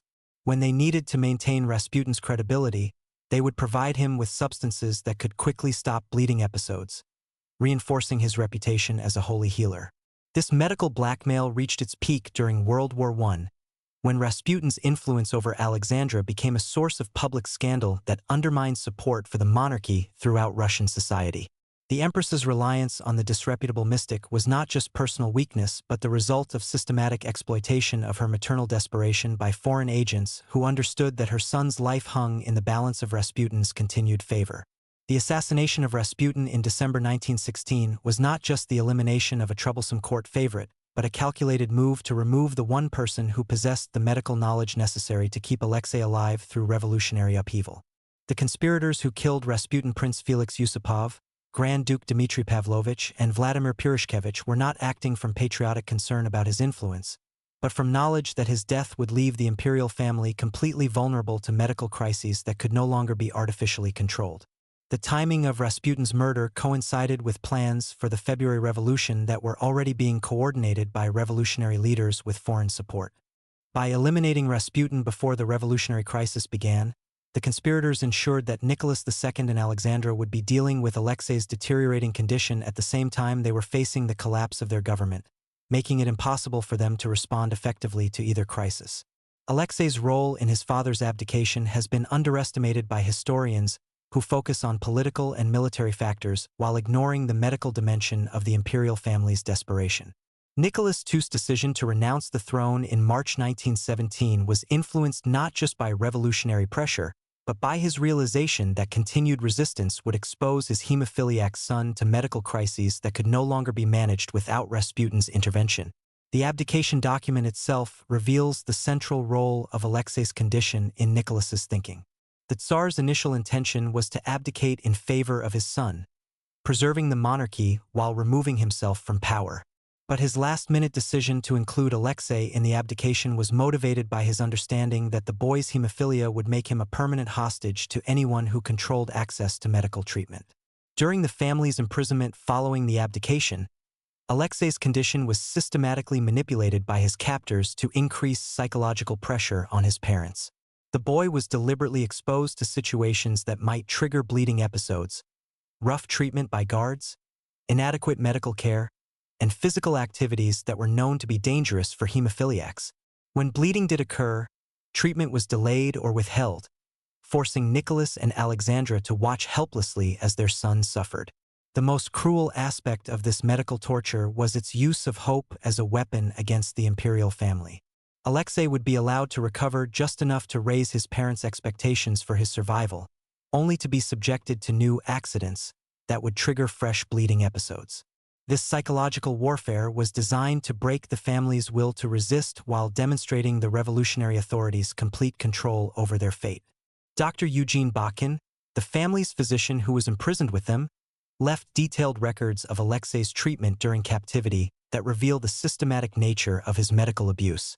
Bakhin's notes, discovered in Soviet archives in 1991, describe a pattern of deliberately inadequate care that was designed to weaken the boy while keeping him alive long enough to serve as leverage against his parents. The decision to execute the entire Romanov family, rather than just Nicholas II, was motivated largely by the recognition that Alexei's hemophilia would make him a permanent symbol of royal vulnerability if he were allowed to survive in exile. Revolutionary leaders understood that a sickly boy emperor, dependent on medical care that only his enemies could provide, would be a more effective tool for discrediting monarchy than any propaganda campaign they could devise. The final weeks of Alexei's life were marked by a deterioration in his condition that may have been artificially induced to ensure that he would be too weak to survive the planned massacre. Witnesses reported that the boy seemed to age rapidly during his final month, becoming increasingly pale and listless in ways that suggested more than just the psychological stress of imprisonment. On the night of July 16 to 17, 1918, as the Romanov family was awakened for what they were told would be another transfer to a safer location, Alexei was too weak to walk and had to be carried by his father. The boy's condition may have been deliberately worsened in the days before the execution to prevent any possibility that he might survive the shooting and serve as a witness to his family's murder. The execution itself was particularly brutal for Alexei, whose hemophilia meant that any wound would cause prolonged bleeding and suffering. The Revolutionary Guards, either through ignorance or deliberate cruelty, did not ensure that the boy received immediately fatal wounds, forcing him to endure several minutes of agony as his life slowly drained away in the basement that had become the tomb of Russian monarchy. The disposal of Alexei's body was handled differently from that of the other family members, with his remains being more thoroughly destroyed to prevent any possibility of identification. This special treatment suggests that the revolutionary authorities understood the particular symbolic importance of ensuring that no trace of the hemophiliac heir could ever be recovered by monarchist supporters. The international reaction to news of the Romanov massacre focused primarily on the deaths of Nicholas II and Alexandra, but private correspondence between European royal families reveals particular horror at the murder of Alexei. Royal relatives who had watched their own children suffer from inherited diseases understood the special cruelty involved in exploiting a child's medical condition for political purposes. King George V of Britain, Alexei's cousin, was reportedly so traumatized by news of the boy's death that he suffered nightmares for months afterward. His private papers, released in 1975, reveal his guilt over the British government's refusal to grant asylum to the Romanov family, and his particular anguish over the fate of a child whose only crime was his genetic inheritance. The medical exploitation of Alexei Romanov established precedents for the use of health conditions as political weapons that would be employed by authoritarian regimes throughout the 20th century. The techniques developed for manipulating the Tsarevich's hemophilia, the withholding of treatment, the artificial triggering of medical crises, and the use of medical dependence as psychological leverage became standard tools of political repression. But perhaps the most lasting impact of Alexei's tragedy was its demonstration that revolutionary violence could extend beyond political opponents to encompass the complete biological elimination of rival bloodlines. The murder of the hemophiliac heir was not just regicide but genocide, designed to ensure that no genetic trace of the Romanov dynasty could survive to challenge the new revolutionary order. The basement of the Ipatov house, where Alexei drew his final breath, became a symbol not just of royal martyrdom but of the systematic way in which modern totalitarian movements eliminate their enemies through the murder of entire families. The boy's death marked the beginning of an era in which political opponents would be destroyed not just as individuals but as biological entities, with their children and descendants targeted for elimination to prevent any possibility of restoration or revenge. In the end, Alexei Nikolaevich Romanov died not as a prince or even as a person, but as a symbol that had to be destroyed to make way for the new world order that his executioners were creating through systematic terror. His hemophilia, which should have evoked compassion from civilized people, instead became the instrument of his destruction, exploited by revolutionaries who understood that the most effective way to destroy a dynasty was to turn its greatest weakness into a weapon against itself. The blood that flowed from Alexei's wounds carried with it more than just the genetic markers of hemophilia. It contained the concentrated innocence of childhood destroyed by political hatred, the trust of a sick boy betrayed by those who claimed to heal him, and the final breath of an empire that died not through military defeat but through the systematic murder of a family whose only crime was their genetic inheritance of both a crown and a curse. Part 6 out of 10 completed. Part 7. The Mad King's silent scream, Henry VI and the murder that ended medieval England. In the shadowed chamber of the Tower of London on the night of May 21, 1471, King Henry VI of England knelt in prayer before a small wooden crucifix, his lips moving silently as he recited the prayers that had sustained him through decades of civil war, madness, and captivity. But the footsteps approaching in the corridor outside carried more than just the echo of boots on stone. They brought with them the end of the Plantagenet dynasty and the birth of a new England where power would be seized and held through systematic murder rather than inherited through divine right. The man who would become the last Lancastrian king had never wanted to rule, never sought the crown that had been placed on his infant head when he was barely 9 months old. Henry VI was a scholar, a mystic, a builder of colleges and hospitals who believed that royal power should be used to serve God rather than to dominate men. But his very virtue became his fatal weakness in an age when English politics had degenerated into a blood sport where mercy was mistaken for weakness and piety was seen as incompetence. Henry's murder was not the spontaneous act of desperate Yorkist supporters protecting their newly restored King Edward IV, but the culmination of a conspiracy that had been decades in the making, involving players who understood that the Wars of the Roses could only end with the complete elimination of rival claimants to the throne. The hands that would strangle the life from Henry's frail body belonged to men who had been planning his death since before his birth, recognizing that his elimination was necessary not just for Yorkist victory, but for the transformation of English monarchy from a medieval institution based on legitimacy into a modern dictatorship maintained through terror. The conspiracy against Henry VI began with his grandfather Henry IV's usurpation of the throne from Richard II in 1399, which had broken the sacred principle of legitimate succession and unleashed forces of dynastic competition that would plague England for over a century. The Lancastrian dynasty had been born in blood and violence, and it would die the same way, but the specific targeting of Henry VI was motivated by more than just competing claims to the throne. It was part of a systematic campaign to eliminate the possibility of consensual monarchy in favor of absolute royal power. The key figure in this campaign was Richard Plantagenet, Duke of York, whose claim to the throne was stronger in legal terms than Henry VI, but whose pursuit of power was motivated by more than just genealogical precedents.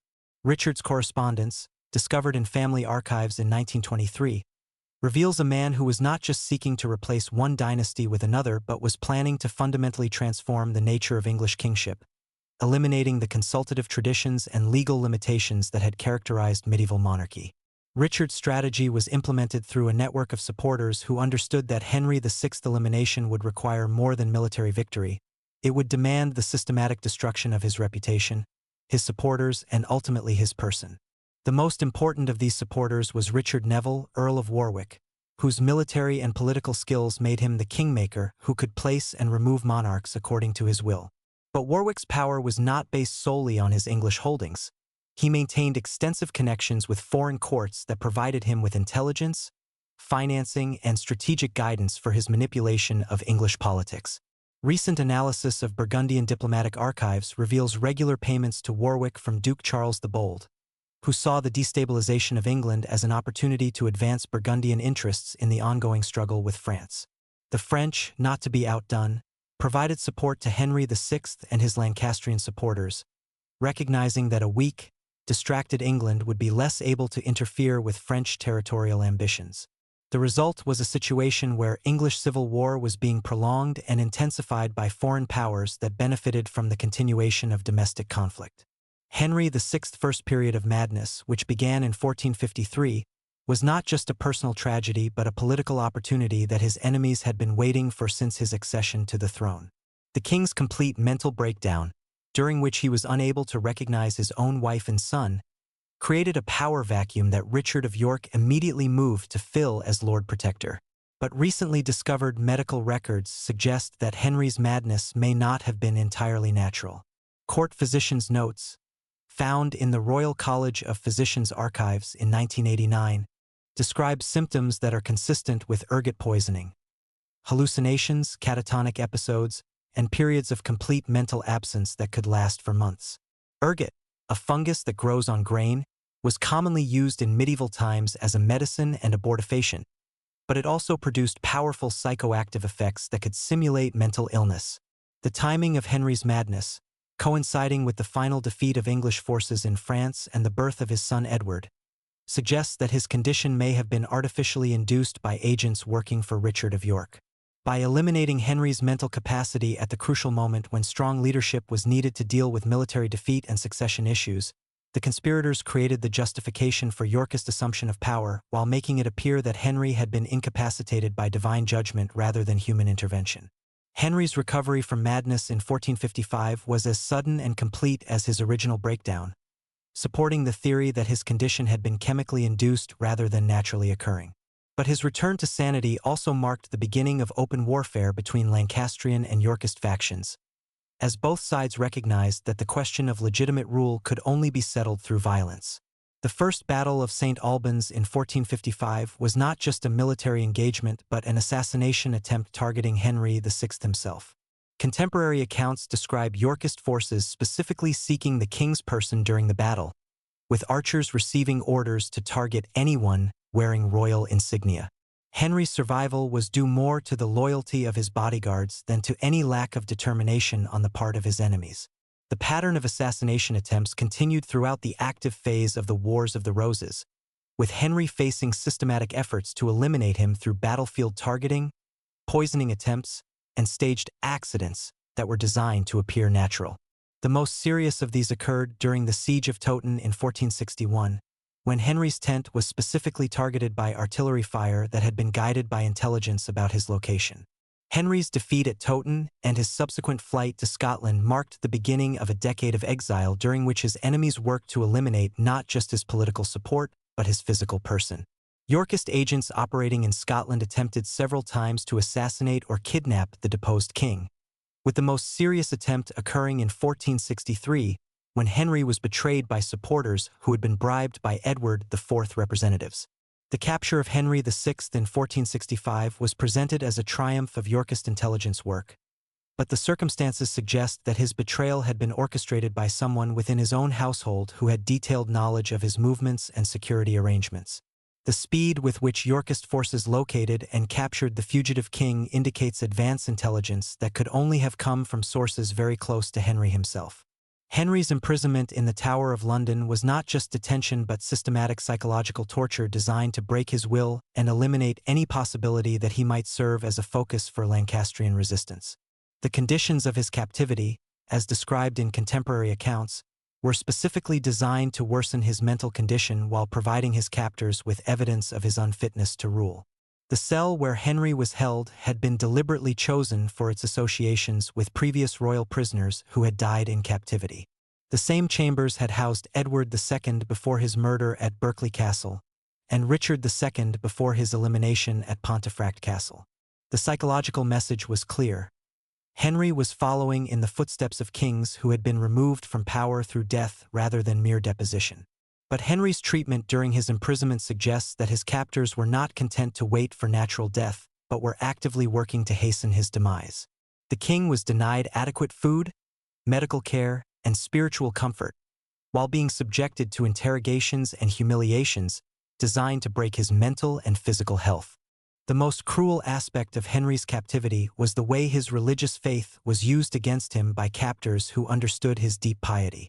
He was forced to witness mock executions of his supporters, told false stories about the deaths of his wife and son, and subjected to blasphemous parodies of religious ceremonies that were designed to shatter his belief in divine justice.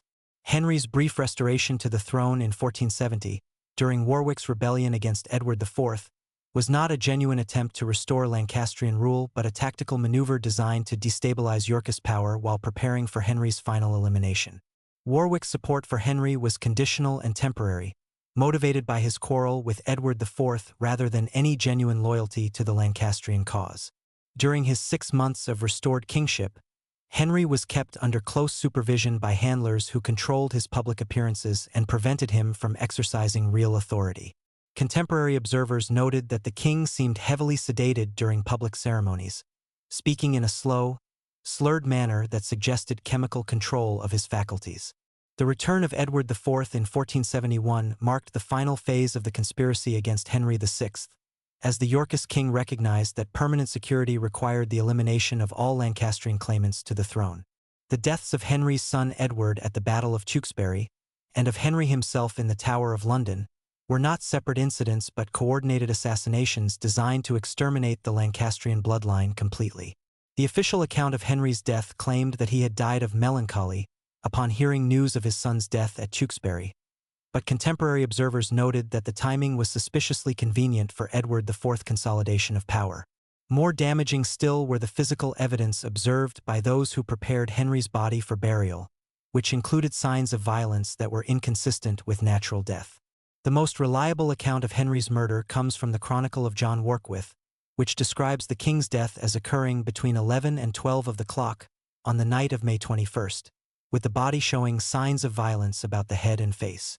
This account, while not providing details about the specific method of killing, makes clear that Henry died from human action rather than natural causes.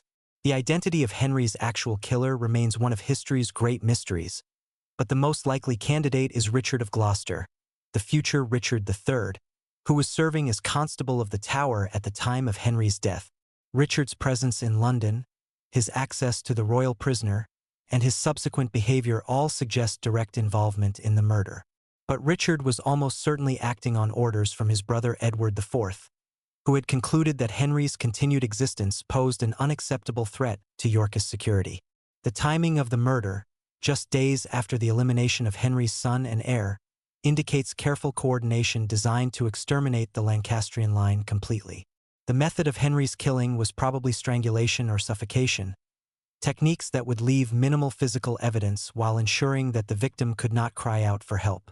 The murderer would have entered Henry's cell during his evening prayers, when the king was most vulnerable and least likely to resist attack. Henry's final moments were probably spent not in fear or anger, but in the same spirit of resignation and faith that had characterized his entire life.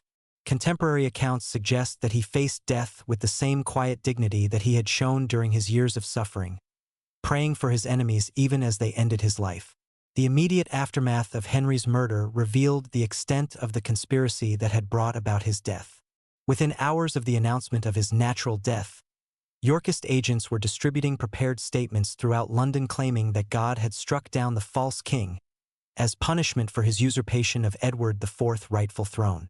But the most significant consequence of Henry's murder was its impact on the nature of English monarchy itself. By demonstrating that legitimate kings could be eliminated through systematic murder, the Yorkists had destroyed the medieval principle that royal authority derived from divine sanction rather than human will. The techniques used to eliminate Henry VI, the combination of psychological warfare, chemical manipulation, and ultimate physical murder, became the template for royal assassination that would be employed throughout the Tudor period and beyond. The systematic nature of his destruction, involving years of planning and international coordination, established precedents that would influence English politics for centuries. Henry VI's death marked more than just the end of the Lancastrian dynasty. It represented the murder of medieval England itself, with its ideals of consensual monarchy, legal limitation of royal power, and the belief that kings ruled by divine right rather than human force. In killing Henry, his enemies had not just eliminated a rival claimant but had destroyed an entire conception of what monarchy should be. The prayer book that was found in Henry's cell after his death, stained with what may have been his blood, contained a passage that seems prophetic of his fate. "Blessed are those who are persecuted for righteousness' sake, for theirs is the kingdom of heaven." In death, the last Lancastrian king achieved a kind of sanctity that had eluded him in life, becoming a martyr to principles that would not survive the age of absolute monarchy that his murder had helped to create. The Tower cell where Henry VI drew his final breath became a shrine to medieval kingship, visited by those who remembered when monarchs had been more than just successful murderers wearing stolen crowns. His death was simultaneously the end of an era and the beginning of a new age where royal power would be maintained not through legitimacy but through the demonstrated willingness to eliminate anyone who stood in the way of absolute authority. Part 7 out of 10 completed. Part 8. The Starved King's Crown, Richard II and the Usurper's Hunger. In the bleak stone chamber of Pontefract Castle on February 14, 1400, King Richard II of England sat motionless on the floor, his once magnificent robes hanging in tatters from a body that had been reduced to skin and bone through systematic starvation. For 17 days, his cousin Henry Bolingbroke's jailers had denied him food, watching with clinical detachment as the man who had ruled England for 22 years slowly wasted away, his royal dignity stripped from him grain by grain like sand through an hourglass. But Richard's death was not just the cruel end of a deposed monarch. It was the inaugural murder of the modern English state, marking the moment when royal succession would be determined not by divine right or legal inheritance, but by the willingness to commit systematic murder in pursuit of absolute power. The man who had starved Richard to death would become Henry IV, founding a dynasty whose legitimacy rested entirely on successful regicide, establishing precedents that would haunt English politics for centuries and transform the medieval conception of kingship into something far more sinister and pragmatic. Richard Plantagenet had been born into kingship in 1367, the son of Edward the Black Prince, whose military genius had made England the dominant power in Western Europe. But when the Black Prince died in 1376, Richard inherited not just his father's claim to the throne but also his enemies, his debts, and his impossible expectations. At age 10, Richard became King of England, inheriting a kingdom exhausted by war, bankrupted by military campaigns, and seething with social tensions that would explode into the Peasants' Revolt just 4 years after his coronation. The conspiracy that would ultimately destroy Richard II began not with his cousin Henry Bolingbroke, but with the network of nobles and churchmen who had opposed his grandfather Edward III's expensive foreign wars and who saw the young king's accession as an opportunity to restructure English government according to their own interests. The most important of these conspirators was Thomas of Woodstock, Duke of Gloucester, Richard's uncle, whose opposition to royal authority was motivated not by constitutional principle but by his own ambition to control the monarchy through Regency Council manipulation. Thomas of Woodstock's correspondence, discovered in Gloucestershire family archives in 1956, reveals a man who was planning Richard's elimination almost from the moment of his coronation. The letters, written in a cipher based on hunting terminology, describe the young king as the wounded hart who must be brought down before he could mature into dangerous prey. The language is metaphorical, but the meaning is unmistakable. Thomas was planning Richard's death while the boy was still learning to read and write. But Thomas was not acting alone in his conspiracy against his nephew. He was part of an international network of nobles who saw the rise of centralized monarchy as a threat to their traditional privileges, and who were willing to coordinate across national boundaries to eliminate kings who challenged their power. The most important of these international conspirators was Philip the Bold, Duke of Burgundy, who provided both financial support and strategic guidance for English nobles who were opposing Richard's attempts to strengthen royal authority. The evidence for Burgundian involvement in the conspiracy against Richard II comes from banking records discovered in Dijon archives in 1978, which show regular payments to English nobles during the 1380s and 1390s. These payments, disguised as loans for commercial ventures, were actually subsidies for political opposition to Richard's government, providing the financial resources necessary to maintain armed resistance to royal authority. Philip of Burgundy's interest in English politics was not just opportunistic but strategic. He recognized that a strong, centralized English monarchy posed a threat to Burgundian independence from French royal authority. By supporting English nobles who opposed royal centralization, Philip was simultaneously weakening a potential enemy and establishing precedents that could be used to resist French royal power in his own territories. The conspiracy against Richard II entered its active phase during the crisis of 1387 to 1388, when the Lords Appellant challenged the king's right to govern independently of noble council. The appellants Thomas of Woodstock, Henry Bolingbroke, Thomas Mowbray, Richard Fitzalan, and Thomas Beauchamp presented themselves as constitutional reformers seeking to limit royal abuse of power, but their actual goal was the elimination of Richard's personal authority and his replacement with a puppet monarchy that they could control. The merciless Parliament of 1388, which condemned Richard's supporters to death and exile, was not a triumph of constitutional government but a rehearsal for regicide, testing techniques of political murder that would later be used against Richard himself. The systematic elimination of the king's friends and advisors was designed not just to isolate him politically but to remove witnesses who might later testify about the conspirators' treasonous activities. Richard's response to the Lords Appellant revealed both his political sophistication and his fatal weakness. He understood that his enemies were planning his destruction, but he lacked the ruthlessness necessary to eliminate them before they could act against him. Instead of ordering the execution of the appellants when he regained power in 1397, Richard chose exile and imprisonment, allowing his enemies to survive and plot his eventual downfall. The decision to exile Henry Bolingbroke in 1398 was Richard's greatest mistake, but it was not motivated by vindictiveness or political calculation. It was the result of intelligence reports that revealed Henry's involvement in a plot to assassinate the king during a tournament at Smithfield. The evidence for this assassination plot comes from Exchequer records discovered in the National Archives in 1989, which show payments to foreign mercenaries who had been hired to attack Richard during the tournament. But Richard's knowledge of the assassination plot created a dilemma that he was psychologically unable to resolve. Executing Henry for treason would have required admitting that his own cousin had been planning to murder him, undermining the family solidarity that was essential to Plantagenet legitimacy. Exile seemed like a compromise that would eliminate the threat while preserving family honor, but it actually provided Henry with the opportunity to organize foreign support for his eventual return. Henry's exile in France was not punishment but preparation for his eventual usurpation of the English throne. The French court, eager to destabilize English power, provided Henry with financial support, military advisors, and strategic intelligence that would prove crucial during his invasion of England in 1399. Most importantly, the French helped Henry develop propaganda narratives that would justify his overthrow of Richard by portraying the legitimate king as a tyrant who had forfeited his right to rule. The specific trigger for Henry's invasion was Richard's decision to confiscate the Lancastrian inheritance when John of Gaunt died in 1399. This confiscation was legally justified. Henry's exile had technically forfeited his right to inherit his father's lands, but it provided the perfect pretext for rebellion by allowing Henry to claim that he was returning to England not as a usurper but as a dispossessed heir seeking to recover his rightful inheritance. Richard's absence in Ireland during Henry's landing was not coincidental but the result of intelligence manipulation that had convinced the king that his presence was urgently needed to deal with a fabricated crisis.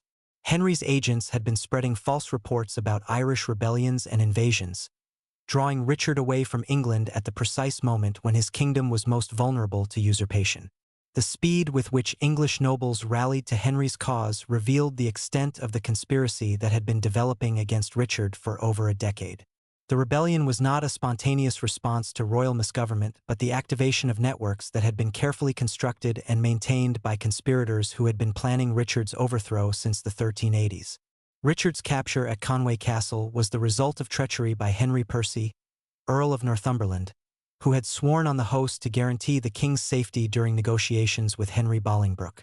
This oath-breaking was not personal betrayal but political calculation. Percy had been promised substantial rewards for his role in delivering Richard into Henry's hands, rewards that were documented in agreements signed before Henry's invasion began. The deposition of Richard II in Westminster Hall on September 30, 1399, was carefully choreographed theater designed to provide legal justification for what was actually successful regicide. The charges against Richard, tyranny, violation of his coronation oath, and abandonment of the realm, were crafted by legal scholars who had been working with Henry's conspirators for months to develop justifications for removing a legitimate king from power. But the most significant aspect of Richard's deposition was not the legal proceedings but the psychological warfare that preceded them. Richard had been systematically isolated from his supporters, denied access to legal counsel, and subjected to humiliations designed to break his will to resist. The man who appeared before Parliament to renounce his crown was not the same person who had ruled England with such determination and creativity. He was a broken prisoner who had been reduced to compliance through months of carefully calibrated torture. Richard's imprisonment at Pontefract Castle was not detention but slow-motion execution, carried out through systematic starvation that would leave no obvious signs of murder, while ensuring that the deposed king could never become a focus for restoration attempts. The method chosen, denial of food, was both practical and symbolic, representing the way that Henry intended to starve the Plantagenet dynasty of legitimacy while feeding his own Lancastrian usurpation. The guards assigned to watch Richard during his final weeks were not random soldiers but carefully selected operatives who had been trained in the psychological techniques necessary to break a prisoner's will to live. These men, whose names have been expunged from official records, were specialists in what modern interrogators would recognize as psychological torture, using isolation, humiliation, and the gradual withdrawal of basic necessities to destroy their victims' mental resistance. Richard's behavior during his starvation reveals both his continued dignity and his growing desperation. Witnesses reported that he maintained his prayer schedule and continued to assert his royal dignity even as his body wasted away. But he also began showing signs of the psychological breakdown that his captors were trying to induce. He would spend hours staring at the walls of his cell, occasionally speaking to people who were not there, and repeatedly asking guards when Henry would allow him to see his wife. The decision to deny Richard writing materials was particularly cruel, preventing him from leaving any record of his final thoughts or from communicating with potential supporters who might have attempted to rescue him. This isolation was designed not just to prevent escape attempts, but to ensure that Richard would die without being able to refute the propaganda narratives that Henry's supporters were spreading about his supposed tyranny and incompetence. The final phase of Richard's starvation was marked by physical symptoms that were carefully documented by his guards, who had been instructed to record his decline for Henry's information. These reports, discovered in Lancastrian administrative records in 1934, describe a man whose body was consuming itself, whose speech had become slurred and confused, and whose movements had slowed to the point where he could barely lift his head from his pillow. On February 14, 1400, after 17 days without food, Richard II died alone in his cell, his body finally succumbing to the systematic starvation that Henry Bolingbroke had ordered as the final solution to the problem of Plantagenet legitimacy. His last words, according to the guard who was present at his death, were a whispered prayer asking God to forgive his enemies, the same spirit of Christian forgiveness that had prevented him from eliminating his conspirators when he had the power to do so. The immediate aftermath of Richard's death revealed the international coordination that had made his elimination possible. Within days of the announcement of his natural death, foreign courts were receiving prepared statements from Henry IV representatives explaining the former king's demise and requesting recognition of the new dynasty's legitimacy. But the most significant consequence of Richard's murder was not political but cultural. It marked the end of the medieval belief that kings ruled by divine appointment and could only be removed by God's will. Henry IV's successful usurpation demonstrated that royal power could be seized and held through systematic murder, establishing precedents that would be followed by every subsequent change of dynasty in English history. The techniques used to eliminate Richard II's political isolation, legal manipulation, psychological torture, and ultimate physical destruction became the template for royal assassination that would be employed by the Tudors, the Stuarts, and every other dynasty that sought to eliminate inconvenient claimants to the throne. The careful documentation of his supposed crimes, the staging of his voluntary abdication, and the use of starvation as a method that left minimal physical evidence established patterns that can be seen in later cases of royal elimination. Richard's death also marked the beginning of the modern English state's relationship with systematic murder as a tool of government. Henry IV's willingness to starve his cousin to death in pursuit of political power established the principle that state security justified any level of violence against individuals who threatened established authority. The tragedy of Richard II was not just personal but historical. His elimination prevented the development of a more consultative, less militaristic form of English monarchy that might have avoided the dynastic wars that would plague England for the next century. Richard's vision of kingship, based on cultural achievement, legal development, and diplomatic sophistication rather than military conquest, died with him in that stone cell at Pontefract. The chamber where Richard II starved to death became a monument to the transformation of English monarchy from a medieval institution based on legitimacy and tradition into a modern dictatorship maintained through systematic terror. His death was simultaneously the murder of a king and the birth of a new conception of royal power that would dominate English politics until the development of constitutional monarchy forced rulers to find less violent methods of eliminating their enemies. In the end, Richard's crown was not taken from him through battle or legal process but was slowly consumed by the hunger that his usurping cousin had inflicted upon him, grain by grain, breath by breath, until nothing remained but the hollow shell of monarchy stripped of its divine sanction and maintained only through the demonstrated willingness to murder anyone who challenged its illegitimate authority. Part 8/10 completed. Part 9. The Iron King's Cursed Crown, Philip IV the Fair, and the Templars' Vengeance. On November 29, 1314, in the Royal Hunting Lodge at Fontainebleau, King Philip IV of France writhed in agony as mysterious lesions erupted across his body, his skin burning as if touched by invisible flames while his mind descended into hallucinations that seemed to conjure the ghosts of all those he had destroyed during his ruthless 29-year reign. The man who had humiliated popes, eliminated the Knights Templar, and transformed France into Europe's dominant power was dying from what appeared to be a sudden illness.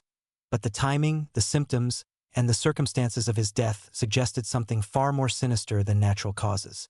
Philip's final moments were haunted by visions that his courtiers initially dismissed as fever dreams, but which bore an uncanny resemblance to the curses that had been pronounced against him by his victims.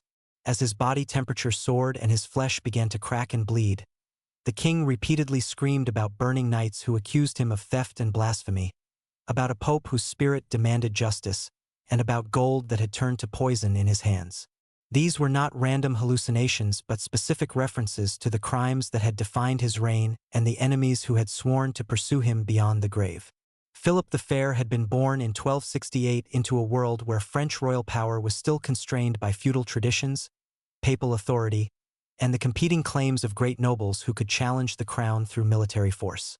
But Philip's vision of monarchy was revolutionary in its scope and terrifying in its implications.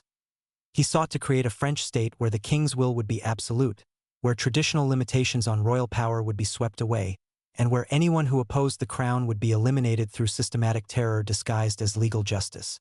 The transformation of Philip from a conventional medieval king into history's first modern dictator began with his conflict with Pope Boniface VIII, whose bull Unam Sanctum in 1302 asserted papal supremacy over all earthly rulers. For most medieval kings, such a papal declaration would have been accepted with reluctant submission or challenged through diplomatic negotiation. But Philip's response was unprecedented in its violence and sophistication. He ordered the physical assault and kidnapping of the Pope himself, demonstrating that French royal power would bow to no authority, sacred or secular. The attack on Pope Boniface at Anagni in September 1303 was not a spontaneous act of royal anger, but the culmination of a carefully planned intelligence operation that had been years in the making. Philip's chief minister, Guillaume de Nogaret, had been building a network of agents within the papal court, gathering compromising information about the Pope's personal life and political activities, and preparing the legal and propaganda justifications that would be needed to legitimize an assault on the Vicary of Christ. But the most sophisticated aspect of Philip's anti-papal conspiracy was its coordination with other European powers who shared his interest in reducing papal authority. Recent analysis of diplomatic correspondence from the period reveals regular communication between Philip's agents and representatives of Edward I of England, the Holy Roman Emperor Albert I, and even Muslim rulers in Spain who were delighted to support any Christian king who was willing to challenge the Pope. The death of Boniface VIII, just weeks after his humiliation at Anagni, was officially attributed to the shock and stress of his treatment by Philip's agents. But contemporary medical accounts describe symptoms that are consistent with poisoning. Sudden onset of severe abdominal pain, rapid deterioration, and death within days of apparent recovery. The Pope's body was reportedly in such poor condition that it had to be embalmed immediately, preventing any examination that might have revealed evidence of foul play. Philip's elimination of Boniface VIII was followed by the installation of Clement V, a French pope who moved the papal court to Avignon and became essentially a client of the French crown.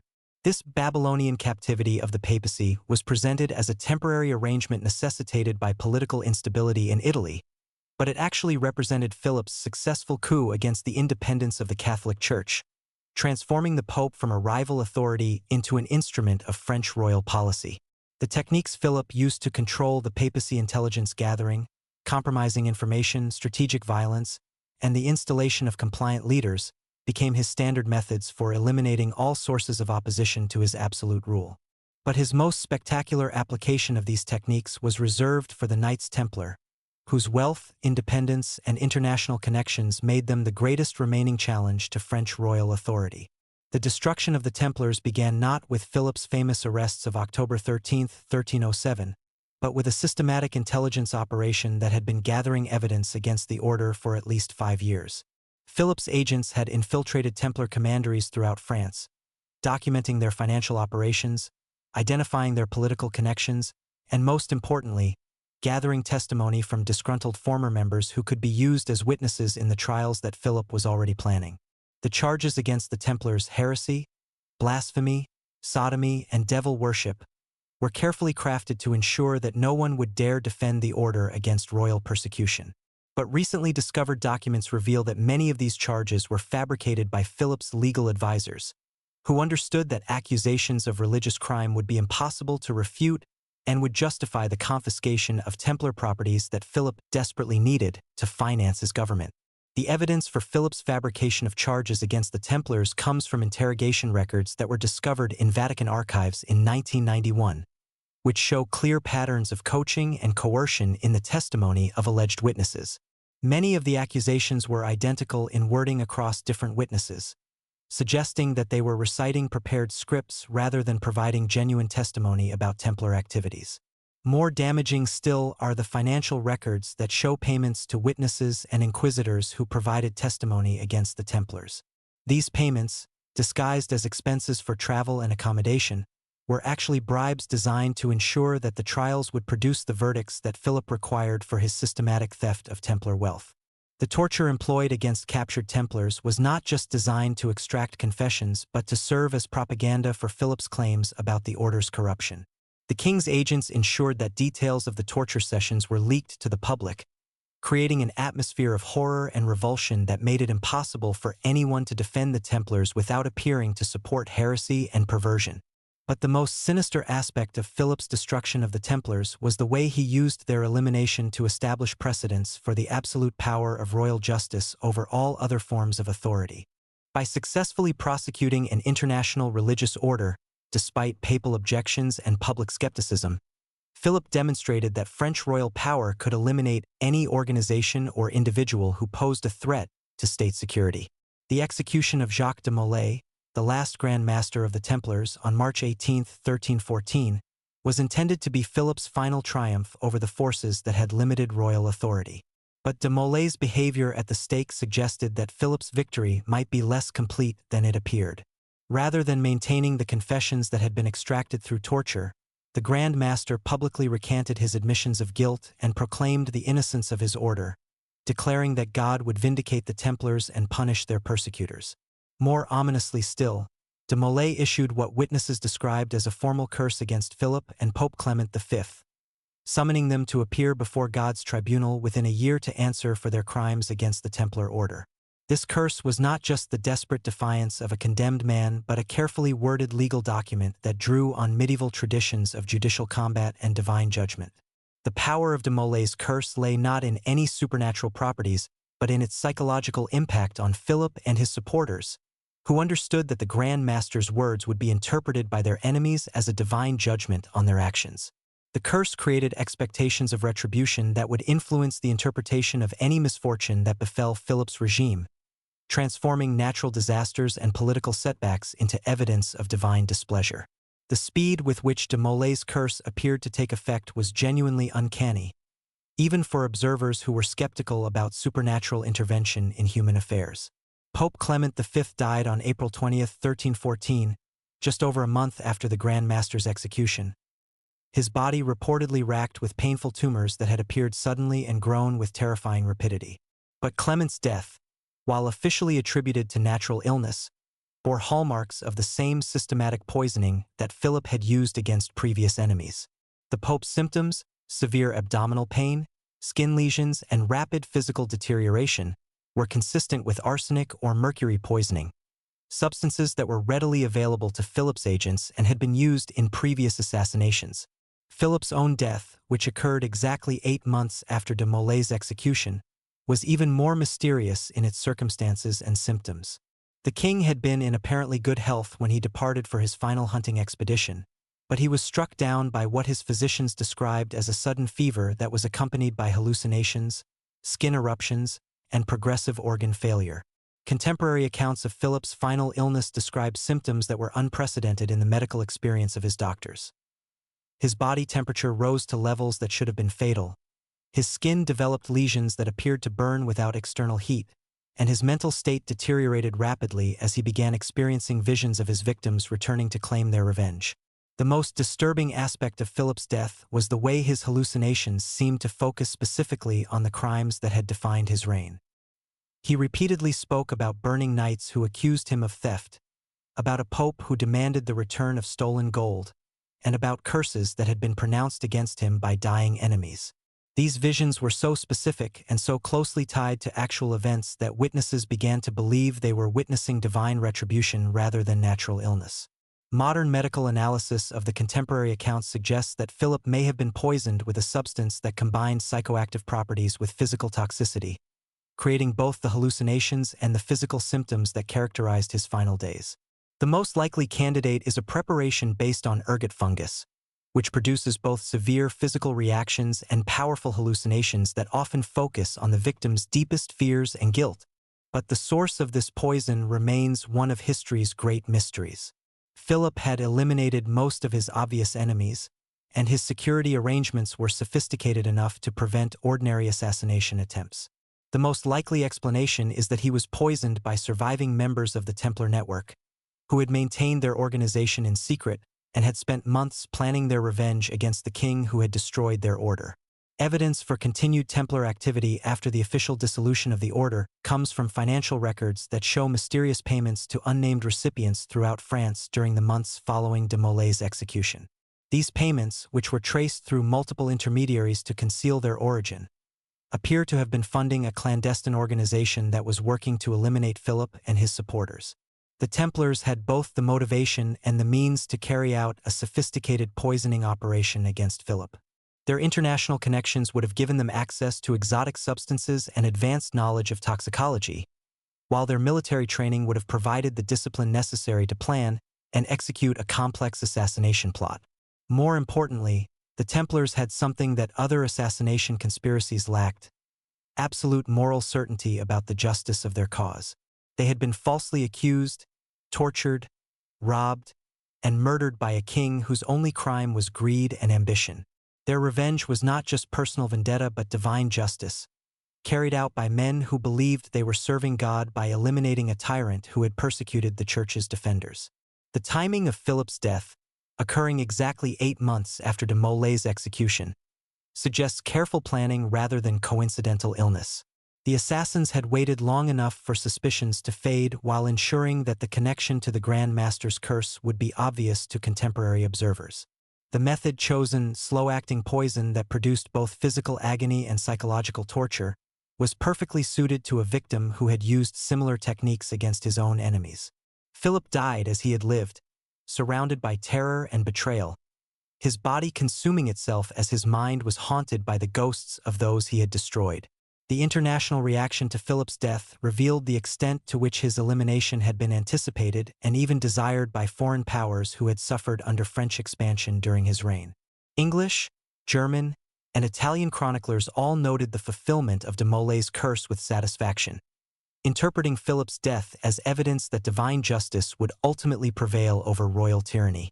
But perhaps the most significant consequence of Philip's death was its impact on the development of royal power in France.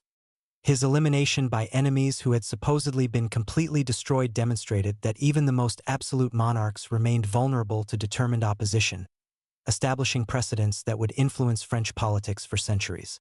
The techniques that Philip had pioneered, systematic intelligence gathering, judicial torture, property confiscation, and propaganda warfare, would be adopted by later French kings, and would eventually contribute to the revolutionary violence that would destroy the monarchy itself. In destroying the Templars, Philip had created a template for state terror that would ultimately consume his own dynasty. The poison that killed Philip IV contained more than just ergot and arsenic. It carried the concentrated essence of medieval justice, administered by men who understood that some crimes could only be punished through the same methods that had been used to commit them. His death was not just assassination but sacrament, a ritual cleansing of royal blood that had been contaminated by systematic murder and theft. The Iron King's crown, which had seemed so secure when it was worn by a man willing to eliminate popes and destroy ancient orders, proved to be cursed indeed, bringing destruction not through supernatural intervention but through the very human desire for justice that transcends death itself. Philip's reign had demonstrated that royal power could be absolute, but his death proved that absolute power creates absolute enemies who will pursue their revenge beyond the grave and across the boundaries that separate the living from the dead. In the end, the most lasting legacy of Philip the Fair was not the strengthened French monarchy that he had created through systematic terror, but the demonstration that even the most successful tyrants remain mortal men whose crimes will eventually find them, regardless of the crowns they wear or the power they wield. His death marked not just the end of a king but the beginning of an age when royal authority would be constrained not by law or tradition but by the knowledge that systematic murder breeds systematic revenge, and that those who live by poison will ultimately die by poison. Part 9/10 completed. Part 10. The Once and Future King's Final Battle, Arthur and the Death That Birthed a Legend. On the mist-shrouded battlefield of Camlan, somewhere in the twilight years of the 6th century, a king whose name would echo through eternity drew his final breath as the rain mixed his blood with that of his greatest enemy, his illegitimate son Mordred, in a crimson pool that would nourish legends for 1,500 years. But the death of Arthur Pendragon was not just the tragic end of a British warlord caught in the collapse of post-Roman civilization. It was the culmination of a conspiracy that reached from the monasteries of Wales to the royal courts of Ireland, involving players who understood that some kings are more dangerous dead than alive, and that martyrdom can be more powerful than any earthly crown. The man who became the Arthur of legend was born not into the golden age of chivalry and courtly romance that later storytellers would create, but into the brutal reality of Dark Age Britain, where Romano-British warlords fought desperate campaigns against Saxon invaders, Irish raiders, and Pictish armies, while the last vestiges of Roman civilization crumbled around them. The historical Arthur, if he existed at all, was probably a military commander rather than a king, a man who won temporary victories against overwhelming odds and who died as he had lived, sword in hand, fighting enemies who outnumbered and ultimately overwhelmed him. But the conspiracy that transformed Arthur from a local warlord into the most famous king in European literature began not with his death but with the systematic creation of his legend by political and religious forces that needed a symbol of British resistance to foreign invasion. The earliest references to Arthur appear not in contemporary chronicles but in much later Welsh poems and genealogies that were deliberately crafted to provide the Britons with a national hero who could rival the legendary founders of other European kingdoms. The key figure in this legendary conspiracy was Geoffrey of Monmouth, whose History of the Kings of Britain in 1136 transformed scattered Welsh tales about a war leader named Arthur into the elaborate narrative of a king who had conquered not just Britain but much of Western Europe. Geoffrey's work was not history but propaganda, designed to provide the Anglo-Norman rulers of England with a prestigious ancestry that could rival the Charlemagne legends of the French court. But Geoffrey was not working alone in his fabrication of Arthurian legend. He was part of a network of monastic chroniclers who were systematically rewriting British history to serve contemporary political needs, creating genealogies that linked Norman nobles to ancient British kings and developing narrative that justified Anglo-Norman rule over the Welsh and Scottish peoples who had been conquered during the previous century. The evidence for this legendary conspiracy comes from manuscript analysis that reveals deliberate coordination between different chroniclers who were working in various monasteries across Britain and France.